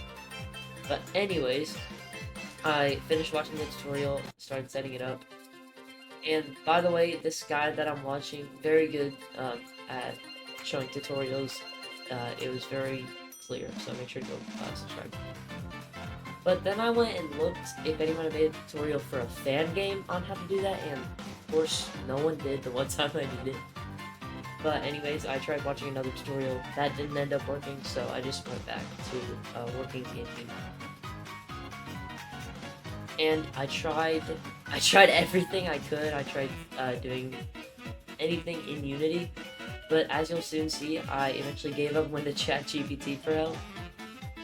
Now, if you're a Unity developer, you've most likely used ChatGPT script, and you'll know that it doesn't always work. So I was pretty skeptical when basically revamping my whole script to put it in my new game. And I didn't test it in this video because I was too lazy, but I will test it next video, and hopefully it works. I'm crossing my fingers. But I went on for a while trying to get this figured out, and I eventually settled on a improvisation of this script, of this teleport script that I had edited a while ago. So thank you, ChatGPT. So as you see, I'm just creating empties. I made a new manager for the text, but I'm not sure if it'll work yet. I will test that in the other part, but not this part. And guys, that's pretty much all I got done today. Once again, I know I say this every video, but thank you guys so much for watching. We have grown so fast, it's actually unbelievable. If you guys did enjoy the video, make sure to like and subscribe, and make sure to join the Discord server with the link in the description if you want a chance at being mod. Reminder, we will release mod apps at 350 members. So we're at around 175 right now, and we will release them at 365. So make sure to join them. But anyways, thank you guys so much for watching, and that's all from us today. Goodbye. I am making a gorillatag game solely for the purpose of getting JMancurly to play. Today is day 9, and I worked on Forest Map. Remember, if you guys are enjoying the series, make sure to like and subscribe. Also, make sure to join the official Discord server for this game with the link in the description. Once we hit 350 members, I'll be releasing mod forms. Without further ado, let's get straight into it. So the first thing I began doing was I started modeling a stump for the Forest Map. This stump will go on the middle island, and whenever you teleport to forest, that's where you'll first spawn.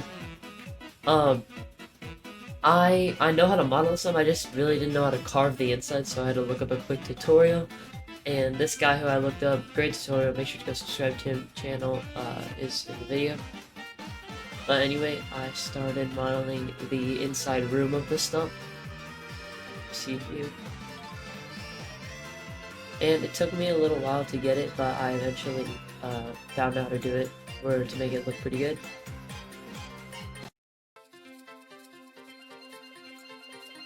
And as you see, I just finished doing it, and now I will try and add a little hole in the front to where you can walk in, obviously, because you need that if you're making a stump.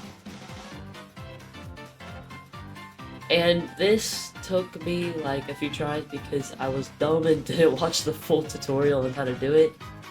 So as you'll see, I struggle for a good like 5 minutes.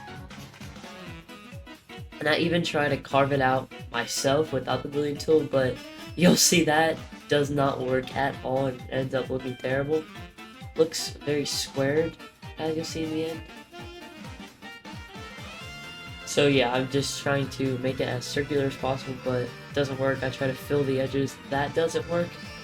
So eventually I do figure out how to actually use the boolean tool, and I go back to the video, and I was too dumb to follow exactly what the video said, so it took me longer than it should have to actually find out. But as you'll see, I do eventually add the hole into the front of the stump, and I wanted to make it a bit bigger, so I did that. And as you'll see, I'm just following the tutorial. I've never modeled a stump before, so this was a first. It actually ended up looking pretty good from the first time. I have modeled trees before, but never a stump, because I actually haven't had a stump in any of my mini games. But anyways, as you see, the room came out looking really nice, and the whole stump actually came out looking really nice. I'm gonna add branches to the stump later in the video, as you'll see in a second. But I'm just adjusting the top, making it look more natural with like a stumpy kind of feel. I don't think that's the word, but... And it was kind of glitched, so I just had to scale down the inside room a bit. Make it look all natural. And also, it won't look like that in the actual game. Like, it won't look like all the black marks and stuff.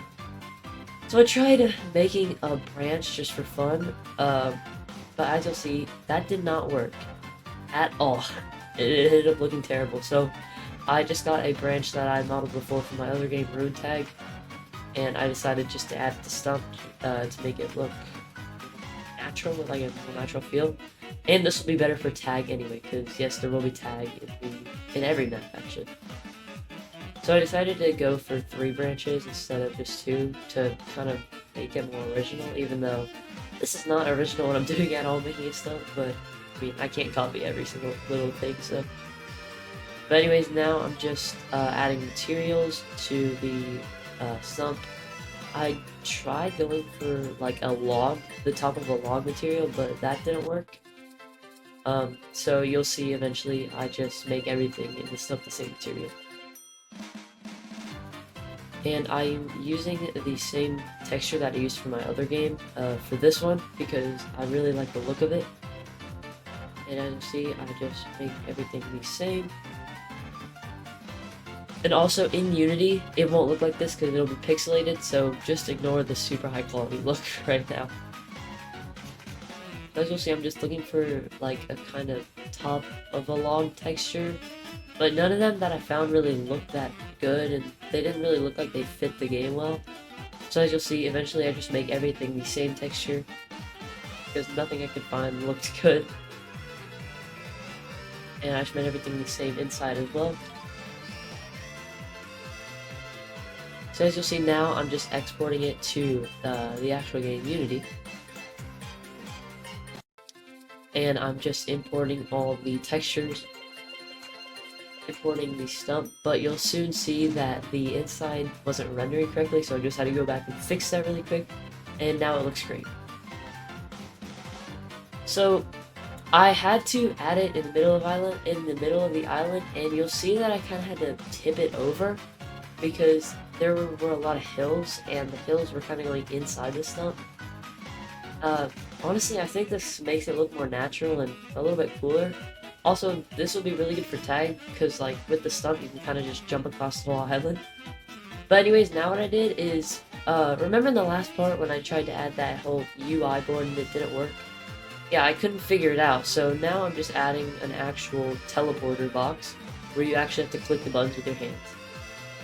Because I cannot figure out how to get the UI board to work at all, so I'm just adding this now. Honestly though, I think this was a better idea because it's more natural just to click a button in these games, so I think it's fine. So as you'll see, I'm just adding final touches to the box. And now I'm adding materials. I went for a metal texture, I went for a plank texture for the outside part of the box, and then I went for a metal texture for the lever. By the way, the lever doesn't do anything, it's just kind of there for decoration. So you're not going to be able to click it or anything. I think it just made it look really cool.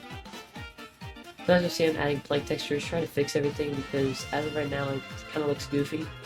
And there we go. Now I'm going to add a metal texture to the actual lever itself. And for the outside, what do I call them? For the outside lever box things, like the things that are not on the actual handle, I decided to go for a red metal texture because I thought it made it look cool. But the one that I found didn't look great, so I just changed it in the actual Unity inspector. And as you'll see now, I'm just importing the teleporter box and just adding it into spawn, because obviously it's going to be in every map, but as of right now I'm just adding it to spawn. So now I just had to import the metal textures, as you'll see, and that's what I was talking about. I decided to go for a red metal texture on the outside boxes, and I went for a green screen texture for the actual screen itself. As you'll see, I'm adding the same of everything that I added in the UI board in the previous part. I'm just adding that to something where you actually click it with your hands. So as you'll see, I'm just adding the buttons. And I'm going to attach a script, but before that I decided to pixelate the metal material, obviously. So now I'm just adding the script, setting it up. And I had to add a teleport point to forest and shop to make it set where the player teleports whenever they click the button to which map they want to spawn in. So I just quickly did that, as you see right here. And now I will go back and finish setting up the script. And that's all I got done in this part. Once again, thank you guys so much for watching. Make sure to like and subscribe if you do want a part 10. And make sure to join the official Discord server with the link in the description. I'll be releasing mod forms once we get 350 members. But anyways, that's all from us today, and we'll see you in the next video. Goodbye. I am making a gorilla tag fangame solely for the purpose of getting JMancurly to play it. Today is day 10, and I worked on decorating the stump and adjusting the forest map. Remember, if you guys are enjoying the series, make sure to like and subscribe. Also, make sure to join the official Discord server for this game with the link in the description. Once we get 350 members, I'll be releasing mod forms. Without further ado, let's get straight into it. Alright guys, so the first thing I did was I wanted to make the forest map more flat because it had a lot of hills, and someone pointed that out to me and I was like, oh yeah, that kind of makes sense to flatten it. So I did that, and I also wanted to make it bigger, so this would just help a lot. So I flattened the outer part of the forest, and I also flattened the island part. So you'll see here. And now what I'm doing is I'm just filling in the gaps because there were some gaps left once I extruded it. So now what I'm doing is I'm just adjusting the materials, as you can see there. And I'm filling in some more gaps from the outer part. Take too long. So it didn't end up working, so I just had to redo the whole lower wall area for the water. As you'll see, I'm just adjusting it the exact same. And now I am going to add materials to that, a rock material, obviously. And boom, there we go. So now what I want to do is I want to make the outer part bigger, like I said, and I do just that. I extrude it, and then I adjust the materials to keep everything the same. And I start adding hills, but not too many hills like last time because I didn't want to mess up again. I want it to be flat because I have a lot of ideas for this forest map. For example, I'm probably going to add soccer to this forest map, like an actual soccer. If you've ever played the water polo and gorilla tag, it's just like that. The ball will actually work, and there will be a scoring system. Yeah, so I'll probably add that. But anyways, as you can see, I'm just sculpting some small hills into the part I extruded out or extended. Make it look all natural, and as you can see, it turned out great. But I did have to redo the walls because I had extruded it out, and the old walls just wouldn't fit. So I'm just doing that, and as you can see, I'm adding materials to the walls. I'm going for a more natural look, so I'm just extruding bumpy faces out from the walls. And now I'm adding the top part, which I'm gonna make the top part grass because someone from my server wanted me to do that. Also guys, that's a reminder, if you haven't joined the server, the Discord server for this game, link in the description. At 350 members, we'll be releasing mod forms. But we finally got a name for this game, and the official name for this game is JMan's Jungle. We had a voting voting for it. It would have been the Curly Games, Blue Curls, or JMan's Jungle, and obviously, as you can tell, JMan's Jungle won. So it's a pretty good name, and I'll take it.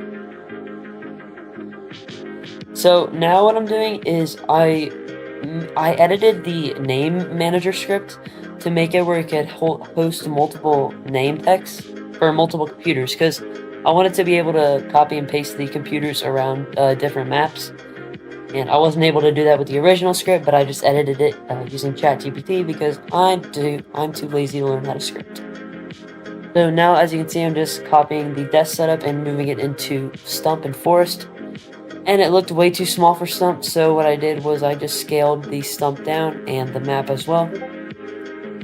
Trying to get all the scalings perfect for the game. And now what I started doing is I added a rug to the Stump.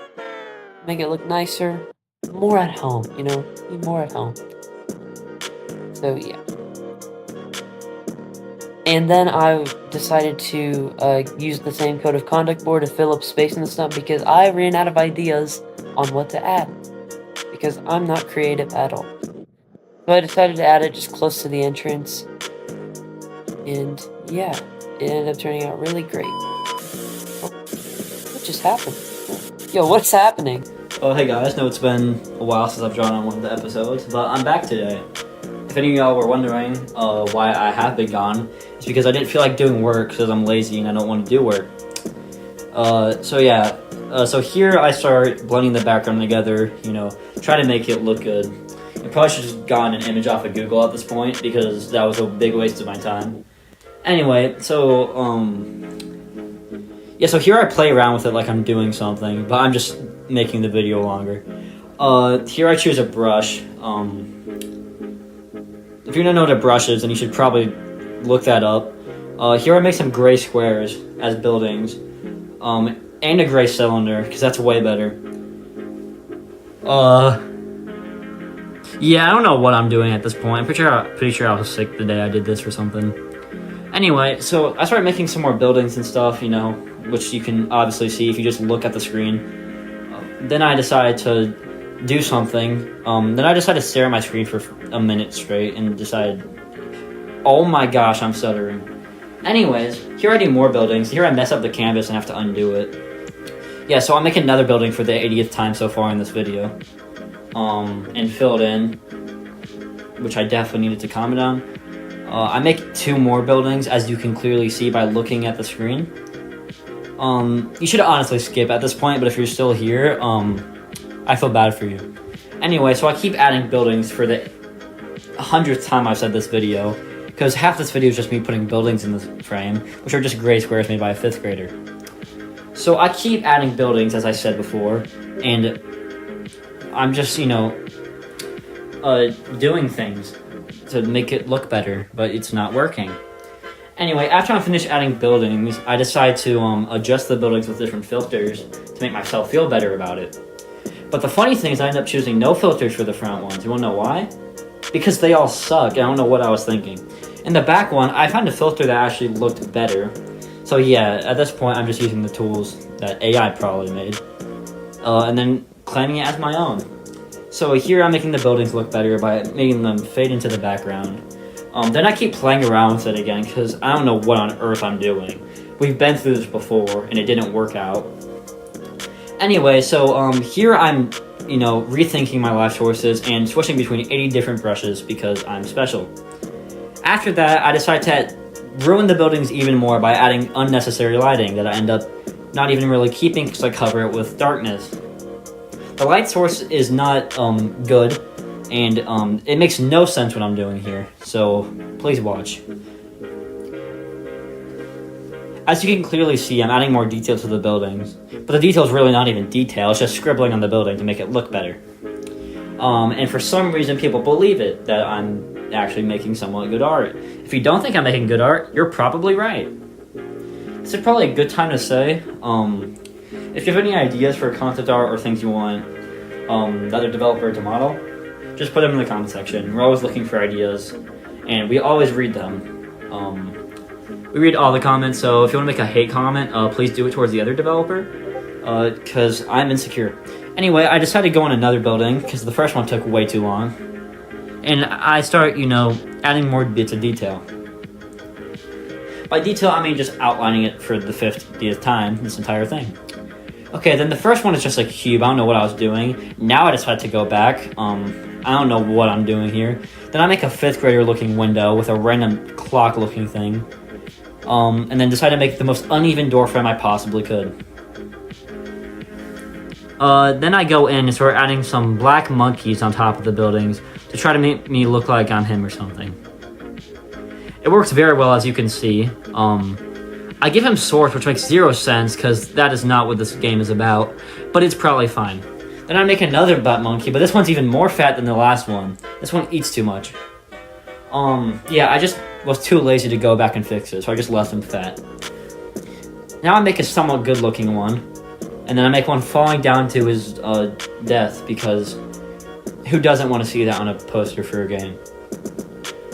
After I finished with that, I make a smiley face and forgot to edit out the CapCut.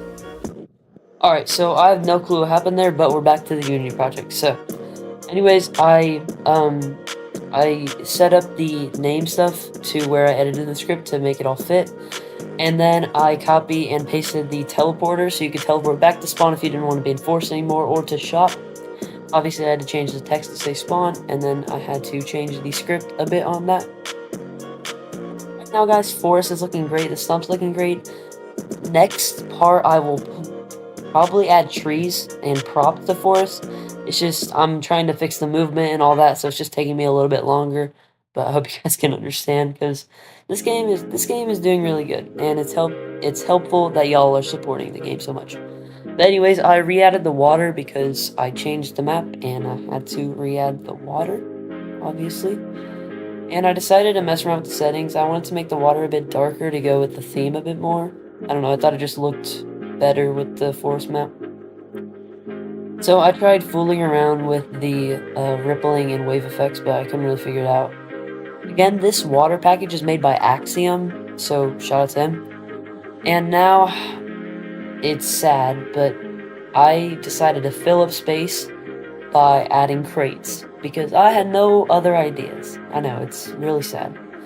But anyways, I added the cube to act as my crate, obviously, scaled it to my liking, and I added the crate texture.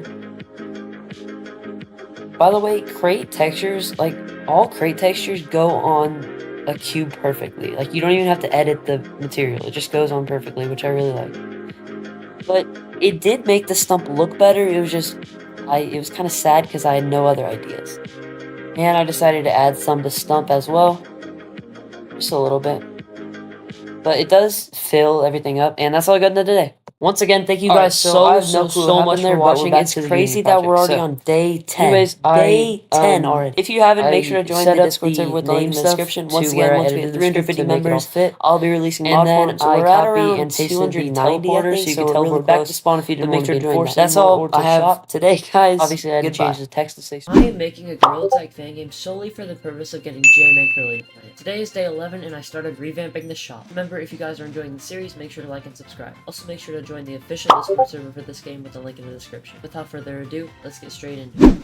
Alright, so the first thing I do is I wanted to replace the spawn and shop wall texture. I wanted to go for a different kind of brick texture that I used in one of my previous games because I didn't like the way the current one looked. So I went in Blender and quickly replaced the brick textures on the spawn. And in my opinion, I think they look way better than the other brick textures. I started looking for another floor texture, but then I realized that the current one looked fine and I wanted to keep it. So guys, I will be adding baked lighting and post-processing in another episode. I know the game looks terrible with lighting right now, but just bear with me here. So many people have told me to add baked lighting and post-processing, and I always say, like, I know I'm going to add it, but I'm just not adding it right now because I don't want to have to worry about continuing to bake my lights and like waiting for it to load again and load. So I'm just gonna do that later. So anyways, I hate the way this shop looks right now, so I wanted to revamp it and make it a lot bigger, and that's exactly what I started doing. I just began revamping it and planning it out. I wanted to go for like a kind of T layout, like in the shape of a T. So I decided to do that, and I thought it would look way better. So I'm just planning it out. The spawn will be at the lower point. There will be a second floor. There will be a bunch of cosmetic stands and a checkout. I'm not sure if I'll add a checkout system yet, but maybe. Who knows? So now I'm going in Blender and I'm modeling it. Don't mind what you just saw. So as you can see, I'm just modeling the floor and the layout. I tried adding like smooth corners, but it didn't really look great, so I decided to just not do that. And now I'm adding walls, as you can see, and adding a ceiling to the first floor. And now I'm adding a little spot where you can climb out to get to the second floor. I'm gonna add a ladder. By the way, guys, for release, the second floor will probably not be accessible because I'm not sure what to add there yet. So let me know what y'all want me to add to the second floor, because I have no ideas as of right now on what to add to the second floor. But anyways, now I just added a ceiling to the second floor, and I'm just adding materials now, as you can see. And obviously I'm going to go for the newer brick texture because, like I said, I did not like the way the old one looked. Just covering a bunch of spaces that weren't covered up before.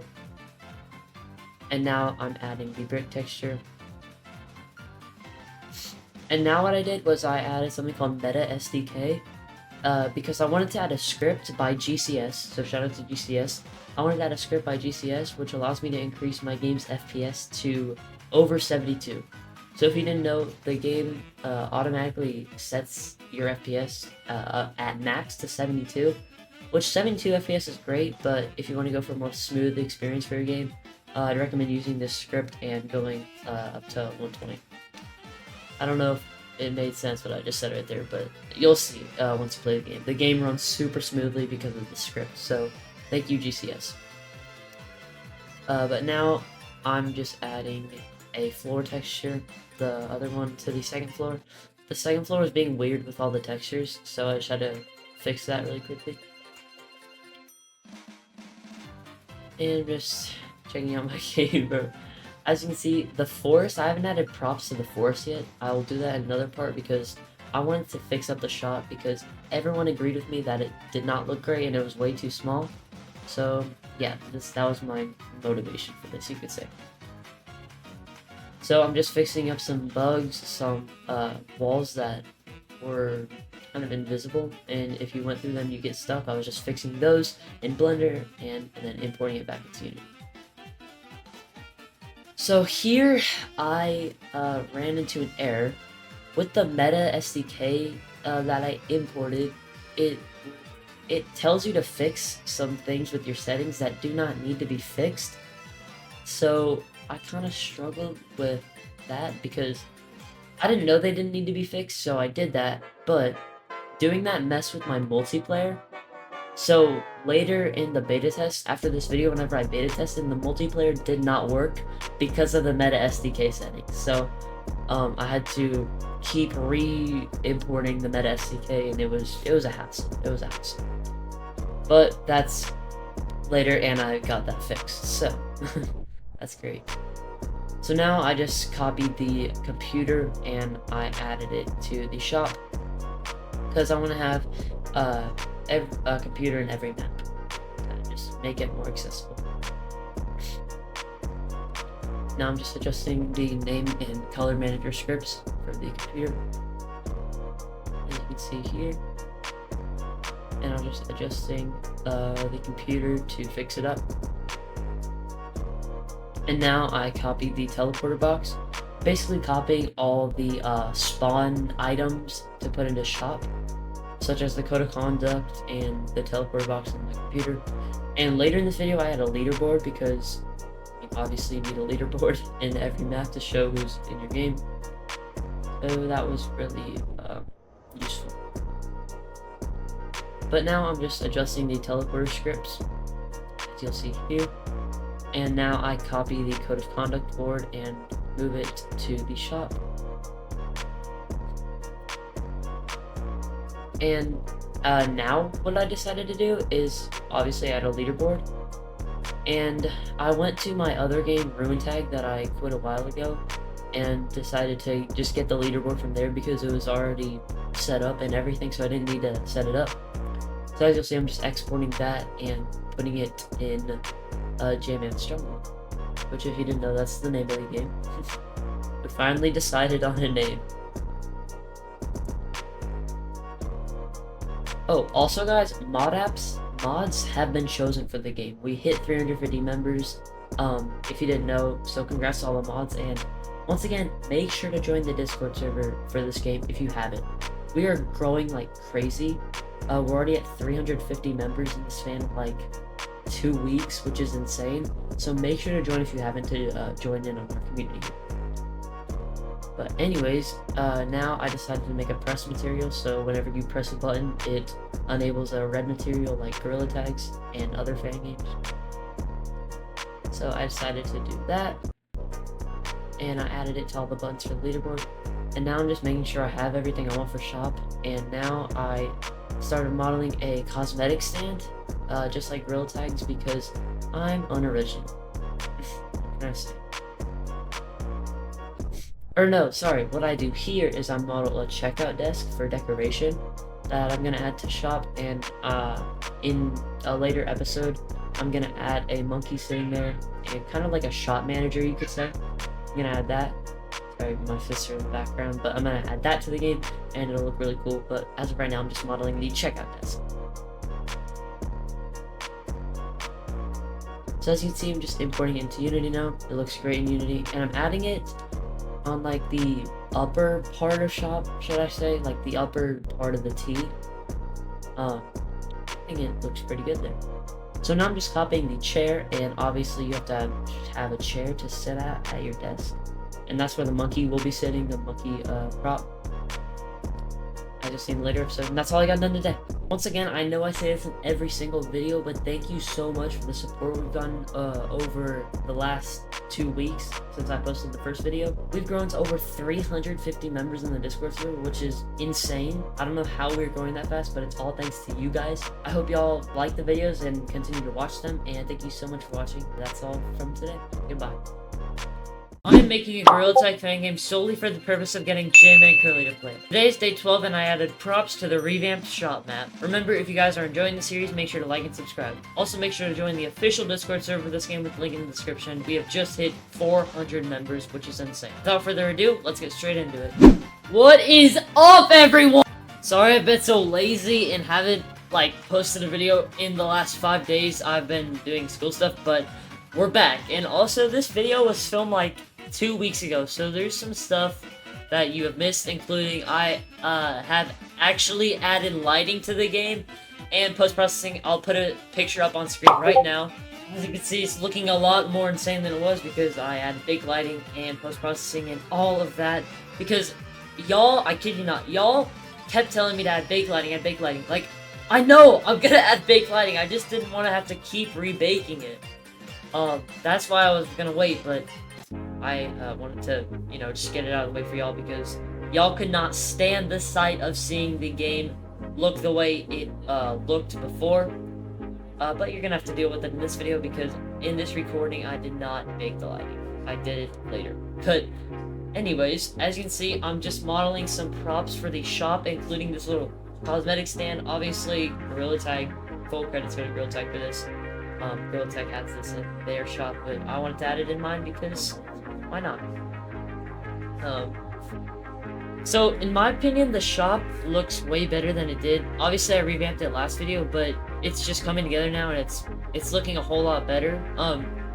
For the release, I don't know if I said this in the video before, but for the release, I don't know if I'm gonna make it where you can go on second floor, because I don't really have any ideas of what to put in second floor. So make sure to put ideas for second floor down in the comments, and maybe I will choose some.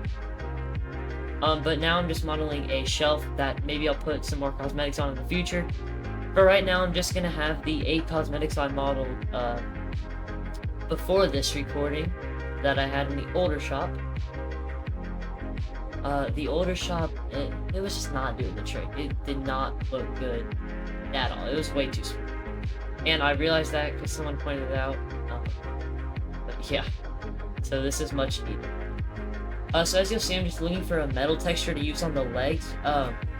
Every metal texture I came across hasn't really looked the best for this game, but I decided to just go with this kind of silver texture. It's not in the game right now, as you'll see, but I'm about to import it, and I decided to go with that, and I thought it looks pretty good. And yeah, I think it looks pretty good. So as you'll see, I just added the shelf into it, and now I'm looking at the sketch that I drew before this video, and now I'm modeling a ladder to get to the second floor, just for some decoration.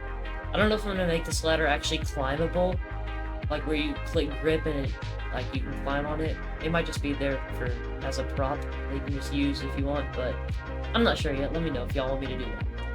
Also, make sure to join the official Discord server for this game. I know I said this in the intro, but we just hit, I think, 410 members, which is actually insane. We are growing so much, and it's all thanks to you guys.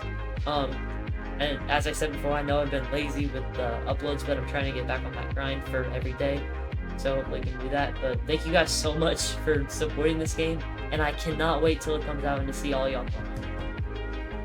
Also, I beta tested this game a little bit ago. I kid you not, this game is so smooth. It's running at 120 FPS, 0 lag. Just so you know, in comparison, most other fan games run at 72 FPS. So that's pretty smooth, I would say. 120 FPS is that's just insane, and 0 lag. So just know y'all are in for a bit of a treat. So now, as you'll see, I'm just adding a rug to the map because rugs just make your map look a whole lot better. And now I think I'm gonna add crates. I'm adding crates. Or no, I'm copying the cosmetic heads that I used in the last shop because I'm just gonna use these again because they're perfect models for the shop. And y'all already know what I'm gonna do. I'm gonna add the cosmetics on here for decoration to just see what cosmetic you're getting, obviously, because it's what you need in the shop map. And as you see, I'm just adding a quick little button, nothing too special, just a nice little square button. Or should I say rectangle button? And now I'm just adding text, obviously. I'm not sure what I want the prices to be. I know I said in a previous video that everything would be free, but I'm not gonna have everything free now, because then there would really be no point in even having currency. And I really like the name Gonzalez for currency, so I want to keep currency. So, I'll probably do really, low cosmetic amounts, or I'll do average, but I'm not sure, so y'all let me know down in the comments, sir. But now I'm just adding the top hats that I modeled a few videos ago to the cosmetic stands. And now I'm adding the play button. I'm just adding all the cosmetics. In my opinion, they look fantastic. And they fit with like the JMan theme really well. I was trying to go for more JMan themed cosmetics like the gray shirt, the play button, but obviously I had to throw some stuff in there that's not JMan related, like some top hats, and that's what I'll have to do with future cosmetics. But let me know what else is like JMan themed. I know someone said to model a Gonzalez puppet, but I don't really know if I'm that good of a modeler, so that might not happen, but who knows. But yeah, let me know what cosmetics y'all want to see in the game down below. But anyways, now I'm just adding the glasses, and I didn't know if I wanted to go for a shiny material or a smooth one, but I just chose a smooth one. And now I'm adding the yellow tape cosmetic. This is one of my favorite cosmetics that I've added to the game, because it has a phone as well as the yellow tape. And now, obviously, every fan game has this at this point. It's the JMan head, the iconic JMan head. You pretty much have to have this in the game, even if it's not for JMan. But it's always. And that's all I got done today. Once again, thank you guys so much for watching. It's crazy again how much we've grown in the past, like, what, 3 weeks? It's all thanks to you guys for supporting the game. Again, make sure you join the official Discord server with the link down in the description. We're almost at 420 members, and our goal is 500 members. But anyways, that's all from me. Thank you so much for watching the video, and have a great day. Goodbye. I'm making a gorillatag fan game solely for the purpose of getting JMancurly to play it. Day 13 is finally here. In this video, I'll be finishing the forest map, and in the end, you'll see how insane it ends up looking. Remember, if you guys are enjoying the series, make sure to like and subscribe. Also, make sure to join the official Discord server for this game with the link in the description. Without further ado, let's get straight into it.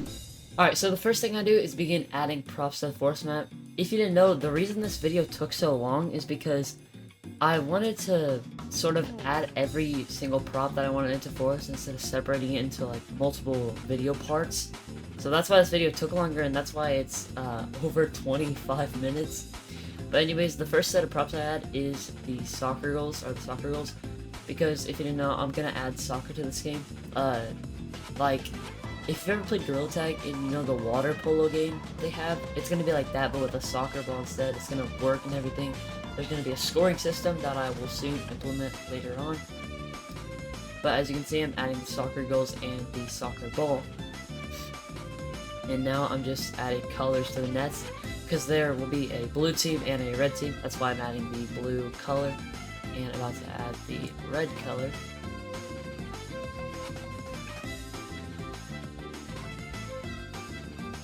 As you can see here, I wanted to make it a bit transparent just to go for a cooler look, so that's why it's a little bit transparent.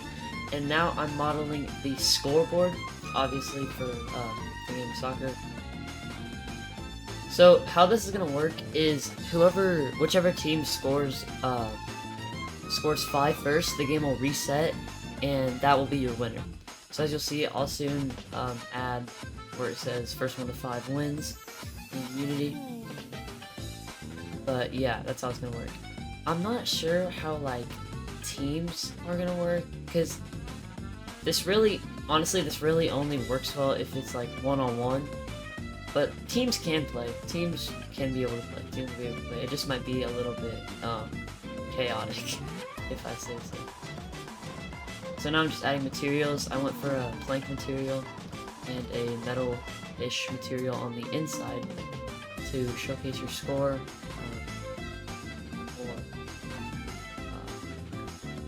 Visually. So now I'm searching for a scoreboard to like get a little reference, because I was afraid I might have forgotten something, but I didn't, and it ended up turning out really great, better than I had thought. So now I'm finished with that, and I am about to export it and add it to the Unity project. I'm gonna add text in Unity, and guys, from now on, don't worry about like the lighting on some models. Whenever you haven't baked your lighting yet, the models have like really weird lighting, so just don't mind that as of right now. And now, as you'll see, I'm exporting it into Unity, and I'm about to add text to represent the player's score. And at first, I might have made the scoreboard a little too big, because after this, when I went to beta test it, it was way too big, But I eventually shortened it behind scenes. So as you see, I'm just adding each team, first to 5 wins. I'm going to make that clear, because I did this in my last game. I used this soccer minigame in my last game, and I didn't put first to 5, and a lot of people were confused. So I had to make sure to do it. And then I just quickly adjusted the water. And now I'm going to my old game RuneTag to grab a log cabin model that I want to put in this force map, because the log cabin model looked really good as it was in RuneTag, so I thought it looked really good. So as you'll see, I'm just exporting it. Also, a lot of these props I did use from RuneTag, because I spent like 9 months modeling everything, and I'm too lazy to model everything again, so don't mind if I grab some models from my other game. So now I'm just scaling it and making sure the log cabin is in the right spot. And I settled on this kind of corner spot. And eventually I added in the log cabin, I added a cookie clicker minigame. I thought, why not? It sounds fun, and I have nothing else to add. So I just decided to add that, as you'll see in later in the video. So now I'm making a bridge, like a long branch bridge, to get over the water so you don't fall and have to swim, and you can get back to the stump easier and teleport to the other maps. So as you see, I just quickly modeled it using the tree model I already had, and now I'm adding it to the game. And once again, the lighting looks really messed up, but that's just because I haven't baked it yet, so don't mind that. So as you'll see, now I'm just adding it over the water, and it makes for easier transportation back to the middle of the island or back to Stump. And I just decided to add 2 of them to make life easier, you know? Alright, so now I'm double checking my checklist to make sure I have everything I want. And now I'm modeling a treehouse. A lot of people have been asking for me to add a treehouse, and I was kind of like, I don't really know how to model a treehouse, but I decided to just go for it. I did not want to make the treehouse look like gorillatag. I wanted it to be original, so I decided to go for this kind of design, which you'll see in a second. It looks really weird right now, but it ended up turning out a lot better than I thought it would be. So, but anyways, I'm just modeling the guardrails. I thought I'd make for better decoration. And in the middle, there's going to be like a little shed house thing that you'll be able to go in. I thought it made for a really good decoration. And thank you to the people who told me to put a treehouse in forest.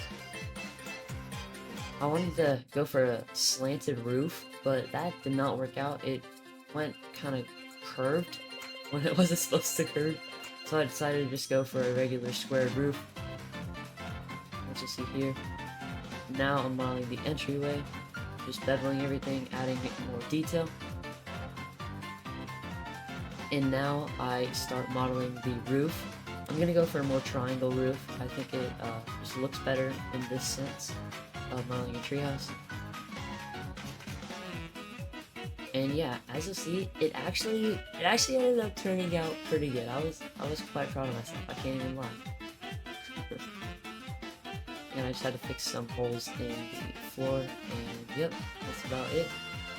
I had to delete some branches because they were kind of in the way, but it ended up turning out really great. And now I'm just adding materials to it. I'm gonna add the same old plank material I've been using for pretty much all of my models in this game. And I'm going to use a floor texture for that.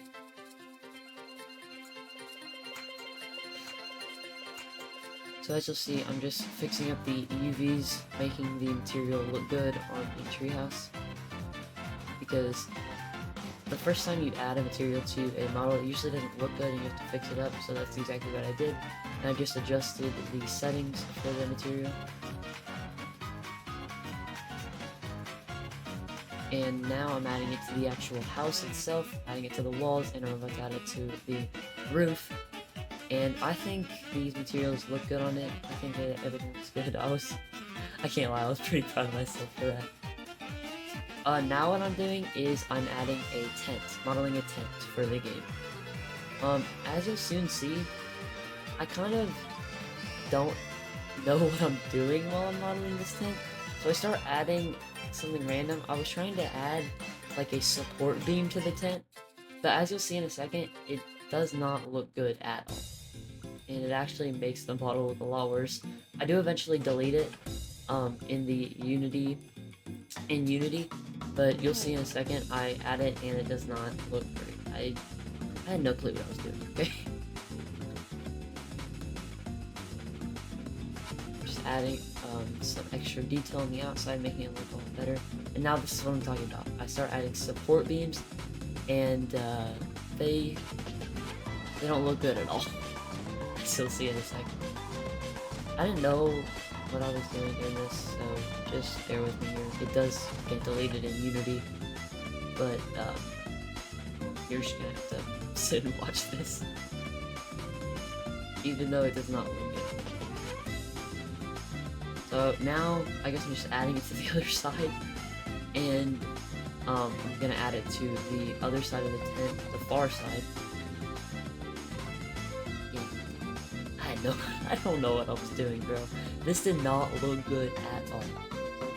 But anyways, I start adding materials to the tent and the support beam that I eventually deleted. I settled on this material. I thought it would look good when it was pixelized, but as you'll soon see, it didn't really look that great, so I just decided to settle for a dark green, simple material in Unity. And for the support beams, I decided to go for regular old planks. I thought it looked good, but the actual model didn't look good itself, so I don't know why I even thought the material would look good on it. But anyways, now I'm just importing it into Unity, and as you'll see, I pixelize the materials, and I don't really like how it looks, so I decide to add the dark green material. I keep going back and forth, but let me know which material y'all want me to put on that tent, because I didn't really know any good materials to put on it, so let me know down. And as you'll see, I deleted the support beam. I hated the way they looked. They were way too skinny, and they just didn't fit well with the model. So I decided to add 2. Just, you can go in there if you want. That's fine, I don't know. They're kind of there for just decoration. And yeah, I added the dark green materials at the very end. I don't know if you saw it there, but I added it. So now I started modeling a tree stump. Not the stump you spawn in, but like a tree stump. Like the lower part of a tree where it usually gets chopped off. I thought this would look good as a little decoration in Forest Map, and it actually ended up looking pretty good. I added it way later in the video, actually. It was one of the last things I added, but I decided to model it early, and it ended up actually looking pretty good. and I just used the same old material for the top and bottom. I didn't think I needed to change it. I think it looks pretty good. So now I guess I just can't figure out which material I want, so I go back and adjust them. But that's the one I settled on. The dark green material is the one I settled on. So now I begin modeling a trampoline for the force map. If you're making a force map, you have to have a trampoline. It's basically an unspoken rule when making fangame. So I decided to go for these type of legs that are like in actual trampolines because I hadn't seen anyone use them and I thought it was an original idea, so I just decided to do it.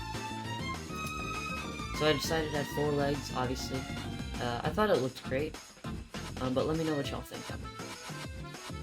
So now I'm adding materials, and I'm doing the outline where I want everything to go. I already put the tents and everything, but I didn't know where I wanted the trampolines to go.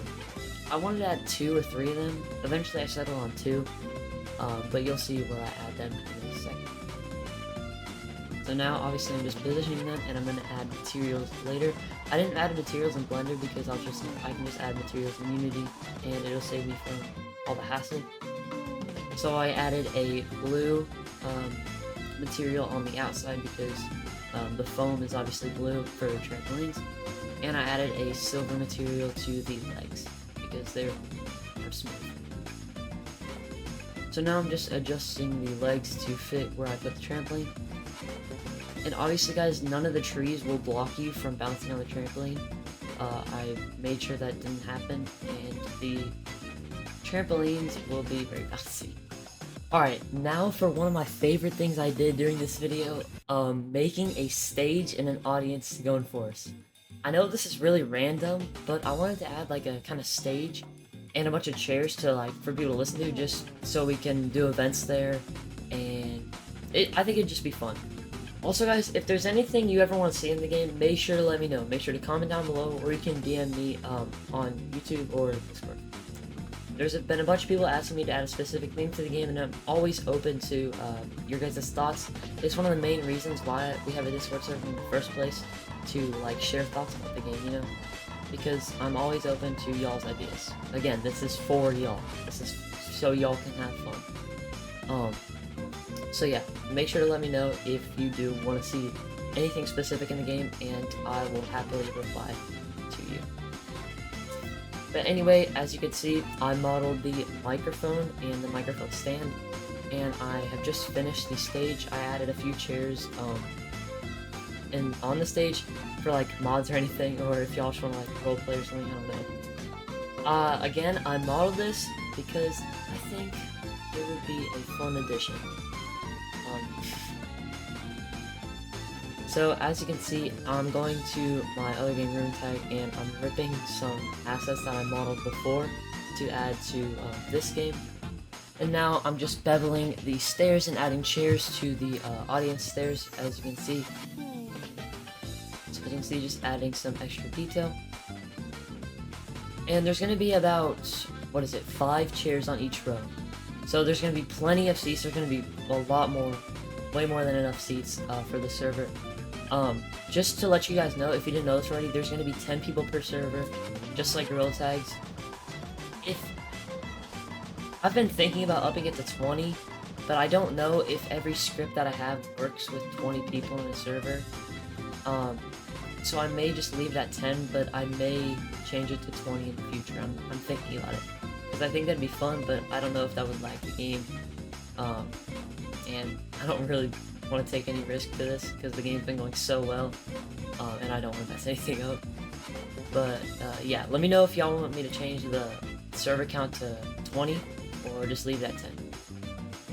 But anyways, as you can see, I've started adding materials. The materials were already on the chairs from the previous time that I modeled them. I decided to get a microphone texture, but as you'll see, it did not look good. It didn't look as good as I wanted it to, so I just changed it to black eventually. I didn't really know what materials to add for the microphone and microphone stand, so I eventually just chose some basic materials. And now I'm importing it into Unity. I just put it in the corner next to the soccer goal. I know this is again, I know this is really random, but I don't know, I thought it'd be a fun idea. fun addition to the forest map. Also, I had no other ideas, so. But as you see, I'm looking for a place to put it. It's a very big model, so I had a hard time figuring out where I wanted to put it. But anyways, now for the part I've been dreading the most in this entire series, basically, adding trees. This is a very big map, if you couldn't tell, so adding trees took a while and it was really boring, but obviously you have to add trees to a forest. It's a rule, you have to do it. The forest would look terrible if I didn't add trees, so of course I have to do it. But as you'll see in a second, I posted a sneak peek to my Discord server, and people were saying that there were actually too many trees. So I eventually had to lower the count and delete some, but yeah, I had to do that because I just added too many because the map was so big. But anyways, I'm gonna skip to the part where I actually finish adding the trees. Alright, so that process took around 30 minutes, so I'm really glad I skipped that. But now, as you'll see in a second, I start adding little miniature tree stumps. I didn't add a bunch, I added like 5 or 6, but I think they make a great addition to the map, and they just add some detail to the map, which the map really needs. As you'll see, I didn't add that much, only like 5 or 6, but it's just the small things that add some detail. So, yeah. And now I was thinking about adding just broken branches lying on the ground, but as you'll see, I eventually didn't think that would be a good idea, so I deleted the branch. And now I started decorating the cabin. So as I said earlier, I decided to add a cookie clicker minigame into the cabin, which you'll see how I did that in a second, but I actually did that with my other game, Tag, before this, so I decided to just get the idea from that. I actually decided to just use the same models because I had worked hard on these models, and I was too lazy to model some new stuff. So as you'll see, I'm just importing them from the game. They actually didn't work in Unity, so I had to go back to Blender and re-add the materials to the new couch. So yeah. So now I'm importing it back into Unity, and I'm about to pixelize the material in a second. But first, I'm adding the couch to the log cabin, you know, just scaling it right, scaling the table right. I just need to get everything right. And now I'm adding the TV, which will obviously have the actual cookie clicker minigame thing itself. Guys, what you just saw there, do not mind the lighting in Spawn. It's been disabled, Spawn's been disabled for a little bit, and I haven't baked the lights yet, so the lights are gonna look terrible in Spawn. Just bear with me here. But, now I add a black screen, and then I start adding buttons. I add a button to turn on the TV, turn off the TV, and I add a clicker button for clicking, obviously. But, then I add a transparent glass material to the table, and I'm just adding text to the button. As you can see here, that'll be the turn off button right there. And once you click turn on, it'll enable the cookie clicker thing and the clicker button, and when you click turn off, it will turn the TV off and disable the clicker. So as you can see now, I'm searching for a background, the background for the cookie clicker game, and I'm searching for the sprite used. A sprite is basically just a 2D object that you can easily move around in Unity. So as you'll see, I added the background, and it looked terrible at first when I added it, and I tried to fix it, but the faces were kind of in a weird arrangement on the UV unwrapping. So I decided to just add a completely new cube to the TV to set everything up right. And as you'll see in a second, it worked a lot better. And I pixelized the texture, and it looked a whole lot better. So now I'm adding the actual cookie itself, and I'm just organizing the hierarchy really quickly. So I'm adding the cookie, and I forgot to pixelize the couch texture, so I'm just going to do that really quickly. And as you can see, the couch looks way better now. And now I'm adding text, your actual score, to the top of the TV, because you can't not have a score if you're playing TV. And I'm going back to room tag and making sure the scripts are all set up correctly. And now I'm adding the actual clicker button itself. This will be enabled whenever you click turn on. So if you go in the game and it's not there, click turn on. I want y'all to get confused. But anyways, now I'm adding the actual script itself, the clicker script. As you can see, I'm setting everything up correctly. And yeah. And that's how I finished Forest. That's all I got done today. Thank you guys. If you guys made it this far, thank you so much for watching the longest video in the series. Again, I've been loving making these videos for you guys, and I hope JMan notices the game. Please consider subscribing if you did enjoy the video, and once again, make sure to join the Discord server. We're almost at 500 members. Thank you guys so much for watching, and that's all from me. Bye. I am making a gorillatag fangame solely for the purpose of getting JMancurly to play it. Today is day 14, and I started working on a huge new game mode. Remember, if you guys are enjoying the series, make sure to like and subscribe. Also, make sure to join the official Discord server for this game with the link in the description. Also, JMan finally commented on one of our videos. It's super exciting, and I couldn't have done it without all of y'all's support. Without further ado, let's get straight into it. Alright, so the first thing I did is begin setting up the buttons on the game mode stand for the new game mode that I addressed in the intro. The new game mode, you can kind of see in the title, it's going to be based off kind of Squid Games. And I'm gonna make it original too. It's gonna be called Curly Games. You will go through a series of games, and whoever wins, I'm thinking, will win some in-game currency or something like that. Or if you'll have anything in mind that you want to win if you win the Curly Games, just let me know. So speaking of that, the first game obviously will be red light, green light. I thought it was just a good idea to have that as the first level because that's what most people are familiar with when they think of like games like this, so I was just like, sure, why not? And this red light, green light, I may not address it in the video or show it in the video, but this red light, green light took me like 5 days to get. Like all the scripts, all the managers and everything, and I'm just showing me modeling everything in here. So this took a while, but it was totally worth it in the end because it ended up turning out really cool to have. And yeah, so as you'll see, I'm just modeling it. I'm making it basically exactly the same. As I said before, I will have like original games, but this is what I'm working on as of right now. And if y'all have any game ideas that y'all want me to add to this, there's gonna be, I'm thinking 6 games for the first update, and I'll probably add more as the game goes on. But 6 games as of right now.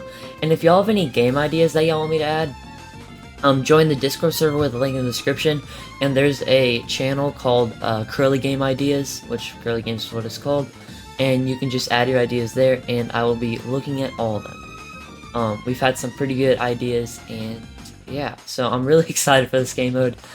It may take a while, but it'll be totally worth it in the end. So as you'll see, I'm just finishing the red light, green light model. It's looking super good. It looks just like the actual one from the show. And yeah, so as you can see, I'm just pixelizing all the materials and everything. And now I'm going and getting an old gate from my old game, Room Tag, and I'm adding it to this. I thought this gate looked really cool in my old game, so I decided why not to have it here. Also guys, just so you know, how this is going to work is there's going to be a waiting area where you first join, and whenever there's a minimum of 3 or more people, a minimum of 3 people, there can be more, but whenever there's a minimum of 3 people, the games will start. There needs to be at least 3 people in a lobby for the actual games to start. And if you die in the game, you will be teleported back to the lobby and you'll have to continue waiting. So yeah, it's pretty cool idea. So now I'm just sketching out the starting room. The starting room, it took me forever to get the starting room right because I had to get all the photon related scripts right. And thank you ChatGPT for doing most of the work for me, because I really only know how to model, to be honest. But that's okay because we got it done and it ended up turning out really good. So as you can see, I'm just perfecting the materials on the model, then I'm adding a starting room. This will obviously be for when you spawn in and waiting for the games to start. And yeah, as I said in the intro, yes, JMancurly finally commented on our video. It's super exciting, and I have even bigger news. It's pretty much guaranteed he's going to be playing our game. I've been talking with him a little bit, and he asked when the game was going to come out, and he said let me know and I'll play it. So very exciting stuff is coming soon for this game, guys. So make sure you're staying updated with the game, and make sure you join the Discord server again to get special updates. But anyways, now I'm just adding materials to the starting room. As you can see, I added a wood floor, and now I'm adding brick walls. And I added some brick walls for the like outer layer, you could say, of the red light green light set. Now I'm just adding a roof. It's going to be a brick texture again. And now I'm just UV unwrapping it to make sure all of the materials are good to go. And now I'm exporting it to the actual Unity project itself, adding it into the game. I'm replacing the older one with it, so this one now has a starting area. And as you can see, I had to do some minor adjustments. I actually had to replace the newer one. I had to just get the starting room for the newer one and put the starting room on the old one. I know it's kind of weird, but I think I was having problems with the newer version of, not the spawn room, but the newer version of like the red light green light area. So as you can see here, it looks great in the Unity project. I haven't baked the lighting yet, so it may look a little like funky right now. Like the lighting may look off, but I think it looks great, honestly. So now, if you didn't know, I added a like little graffiti logo to the starting area. And now I'm adding a new graffiti logo to this area called Curly Games, just because the game looks called Curly Games. I thought it was just a nice touch, and I thought it looked pretty cool in here, so I decided why not add it. And as you can see, it'll just go under JMan's Jungle, and it'll say Curly Games. Now I'm just pixelizing it to make it look extra good. And yeah, that's the logo. Well, the graffiti logo, just for decoration in the game. Now I'm adding props, as you can see, to the starting area. First, I added a rug, and I replaced the bench on the sketch that I showed with a computer, because every map needs to have like the essentials, like a computer, a teleporting box to go to different maps, and like a leaderboard. So I decided to replace a lot of stuff with just the essentials. As you can see, instead of a bench, it is the computer. And I also added the JMan statue, as you can see. I thought it was a nice touch, and I decided why not add it. Then I added the teleporter box to teleport you to different maps. As you can see here, I still need to set that up because I did add a new button for the Curly Games game mode, so I do still need to set that up. But anyways, then I added a leaderboard for obviously you to see who's still in the game and whatnot. And now I'm just setting up the computers for the Curly Game map because I don't want them to be connected to the spawn room. That'd be weird. And now I'm adding a code of conduct board to the corner because I decided that in every map there needs to be a code of conduct, just to fill up space, you know what I'm saying? And I decided to add a funny picture of JMan on the wall because I thought it'd be pretty funny if he plays the game for him to see that, so I decided why not. So I grabbed the picture, then removed the background. Then I realized that that certain picture right there looked kind of weird on the wall, so I decided to just get the middle face because I thought it was funnier and it fit the wall better. And now I'm adding that to the game, and as you can see, it looks pretty funny. I decided to add two on that wall, one on the other side. And now I'm just pixelizing it to make it look extra good. So now I'm adding text to the waiting area, and this shows you that there needs to be at least 3 players before the game starts. As you can see here, it says waiting for 3+ players to join. And now I'm modeling a speaker model for the waiting area. I want to have like I want to have, whenever you join, someone to say like please wait for players to join, or please wait for players to stop playing, just to give it I don't know, just to make it more immersive, you could say. And I thought that was a pretty good idea, so I decided why not do that. Now, turning away from the Curly Games game mode, I hosted a fan art competition in the server a little bit ago, and I never added the posters to the game, so that's exactly what I'm doing now. I'm adding the first place, second place, and third place posters of the fan art competition to the game. This is first place. Shout out to Lil Chewy VR for making this poster. The poster looks great, and I thought it was a nice touch to the game. As you can see, I'm having a little bit of problems with it, making it fit, but eventually I got it. And now I'm adding the second place poster. Shout out to Wolves VR for making this. All these posters were great and pretty funny, as you can see here. And I had a little bit of trouble with the poster sticking out on the back, but I just copy and pasted the original frame to get everything right. And now the third place poster. Shout out to Squiddy VR for making this. Good job, everyone who made the posters. They all were great and pretty funny, and I think they'll make a great touch to the project. So as you can see, I'm just importing them into the project itself. And I had to resize the leaderboard because I kind of redid the starting area a little bit off camera, but everything is still the same. And now I imported the posters and the materials.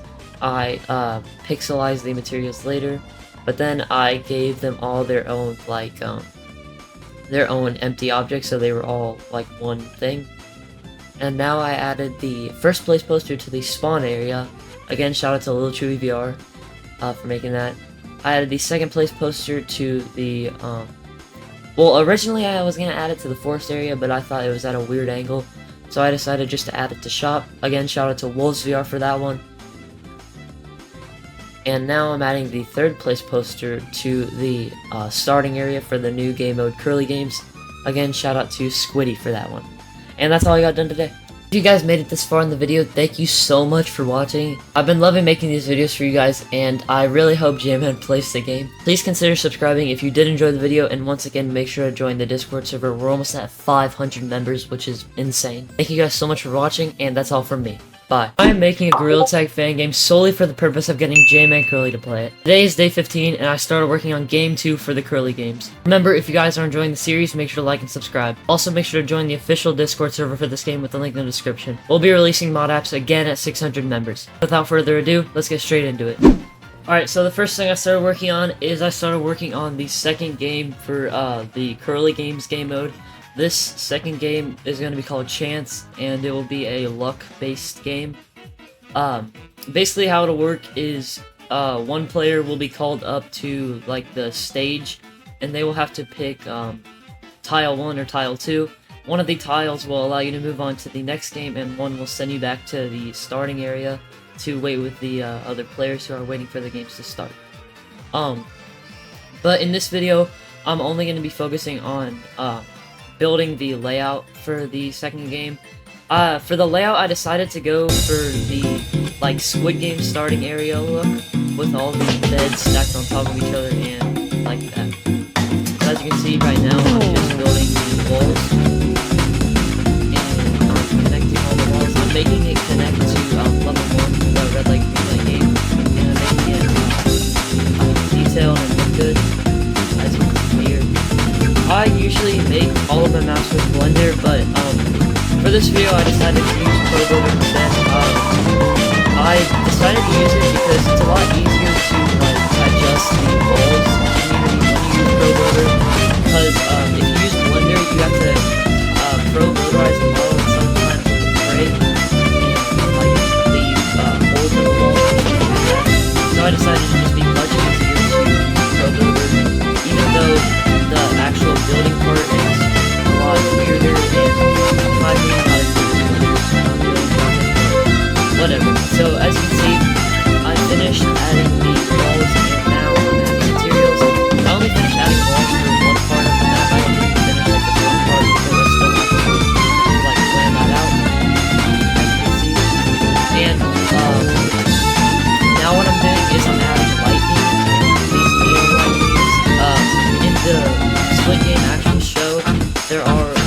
light green light beams that are above the beds. So I thought, why not for extra decoration, go ahead and add these. I thought they looked really cool. And they actually ended up looking really good in the finished product, as you'll see later in the video. This one wall, however, was giving me trouble, so I had to make a whole new cube, and as you can see, it looks a little weird, but I don't think a lot of players will pay attention to that. It's just a small little detail. But now I'm adding the neon light beams that I said earlier, and I'm adding the materials to them. I'm adding them on both sides of the wall, you can see. I decided to add an extra one on the longer side of the wall, rather than having three. And as you can see, they added little details in that. And now I'm just grabbing a concrete material to add to the floor. For the roof, I just decided to put the green texture on the roof as well. By the way, the floor might look a little dark, the floor material, so I decided to grab another concrete material, a lighter one, and in the finished product, it actually ends up looking really good when it's baked, so just ignore how bad it looks right now. I will make the lighting later. So I decided to adjust the materials, and now I'm modeling a bed frame, and also a standing bed that stacks on top of the middle. And I decided to use a pillow picture as a reference, because I wanted to add these flickers on the pillows, just to add more detail. And as you'll see in the video, this ended up being a great feature. It added a ton of detail, like I said, and it just made the pillow look a lot better than it would if I did like a square cube or something like that. But I eventually finished using the reference with the outline pillow, and I gave it a 3D feature using the solidify tool blender. And now I'm just beveling the corners and edges of the pillow just to give it extra detail, just to make it look like an actual pillow. And you can see just adjusting the faces to make it look really good. More faces, and now I go and look for a fabric material, find one I like, and I decided to use that one for the pillow. And as you can see, I'm adding the material, adjusting the material settings, and I also decided to use the same fabric material for the bed as well. By the way, you may think the bed does not have any detail at all, and that's because I decided to go how it was in the show, and I thought it just had a whole lot more to the feel of the standard, like kind of relating to switching games. But anyways, I finished making the bed frame, and now I'm duplicating it to make it stack on top of one another. And now I'm adding support beams, as you can see here. I'm making them tall and slender, and I decided to add a black metal material because if you see in the picture I just got up, you'll see that the beds in the actual show have a black metal texture, so I decided to just go for that as well in this. And I try to go for this pattern on the end, but it doesn't end up looking so well, so I decided to just make these straight beams on the end. And they ended up actually looking really well. They kind of matched the show, so I decided to just leave them. And now I decided to just duplicate the entire bed and add an extra bed frame and bed itself to make that kind of like stacking feature that's used in the show. And I decided to add another one of those. I think I went for a total of 4 stacked bed frames in total. I thought it looked really good, and yeah, it kind of added to the overall feel of the second game. So I duplicated it one more time, and I felt like I was done. So I decided to duplicate all that, add it over to the left to like make a set of them. And now I decided to add some stairs in the middle to, you know, help get to the top. This was also used in the show, so I decided to add it here to add to the overall feel. Again, because it was used in the show. And adding these stairs, it took about 30 minutes, but it was worth it. It was definitely worth it because it ended up looking really good. While I'm making these stairs, I just want to remind y'all that I am releasing mod apps again in my Discord server when we hit 600 members. So if you haven't joined yet and you're new to this channel and this community, make sure to join the Discord server down below because I will be releasing mod apps very soon. We're at around 550 members right now, and yeah, we're really close to releasing mod apps again. So if you want a chance at that, make sure to join the server with the link in the description.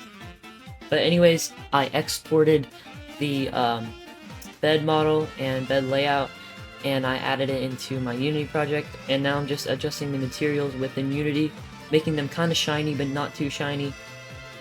And now I'm grabbing all the beds and putting the beds into their own group, and then I will grab all the metal parts and put them into their own group, as you can see here. So we have beds and metal. This is so I can easily put the materials, the adjusted materials on the metal instead of the beds.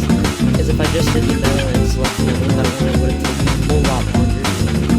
But now I just pixelize the fabric materials and also pixelize the metal materials. I'm definitely going to need that because I'm going to be making and duplicating a lot of the beds. And that will definitely be a whole lot laggy. So the more pixelization and I had to readjust the position of the beams to kind of block the beds, so I just did that. And now I'm adding more stairs to go up to the main part of this set, which is the actual game itself. As I said in the intro, this game is a luck-based game. It's going to be called Chance, and one player will be called up, and you will have to choose a tile. One of these tiles will eliminate you, and one of the tiles will allow you to move on to the next game. So yeah, for this game mode, I kind of wanted to go the pattern of the games. I wanted to go for like a skill-based game or a luck-based game, or a skill-based or a luck-based. So I'm thinking the third game will be like Color Rush or something like that, and then the fourth game will probably be Last Stepping Stones, Last Bridge, whatever you call it. But yeah, that's kind of my idea of as you'll see, the walls, we're going to be, as I said before, I don't like using Pro Builder instead. Sometimes the walls can kind of get bugged and not have good scale. So whenever I extrude them, they have rotations and scale. That's why I prefer using Blender so that I have the ability to actually work and to be able to adjust the rates to my liking.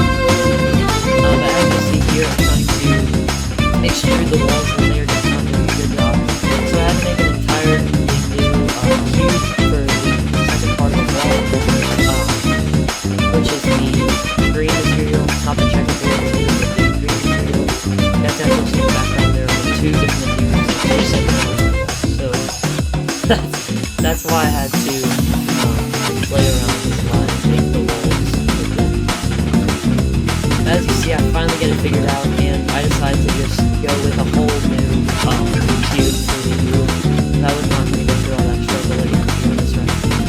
And now I have the checker material on the lower part of the wall. I readjusted the scale and now I have the dark green material on the wall and the roof. And that's looking great. Now I adjust the materials for the stairs and the other part of the floor again, the concrete materials. And that also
And the model may look weird now, but trust me, it ends up looking like completely natural in the game.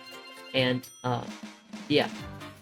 So I had to quickly adjust the materials once again because I decided to cut out a certain part of the model for it showing text instead. And I decided to add a plastic kind of material to this cutout part. As you can see here, I'm looking for the material and I finally find it and add it. So the reason I cut out this part is because it will display text that shows tile 1 and tile 2, so you don't get confused on which tile to pick if you want to do 1 or 2. So eventually I do finish the model and I export it into Unity and then import it. And as you can see, it definitely fits the theme. I have to just adjust the model and it honestly fits perfectly. I really like the way this model turned out. And yeah. And I do change the text up top from saying welcome to chance to displaying the correct tile. And that's all I got done today. If you guys made it this far, thank you so much for watching. I've been loving making these videos for you guys, and I can't wait until JMan plays the game. Please consider subscribing if you did enjoy the video, and once again, make sure to join the Discord server. We're almost at 600 members, and I will be releasing mod apps once we hit it. Thank you guys so much for watching. That's all from me. Bye.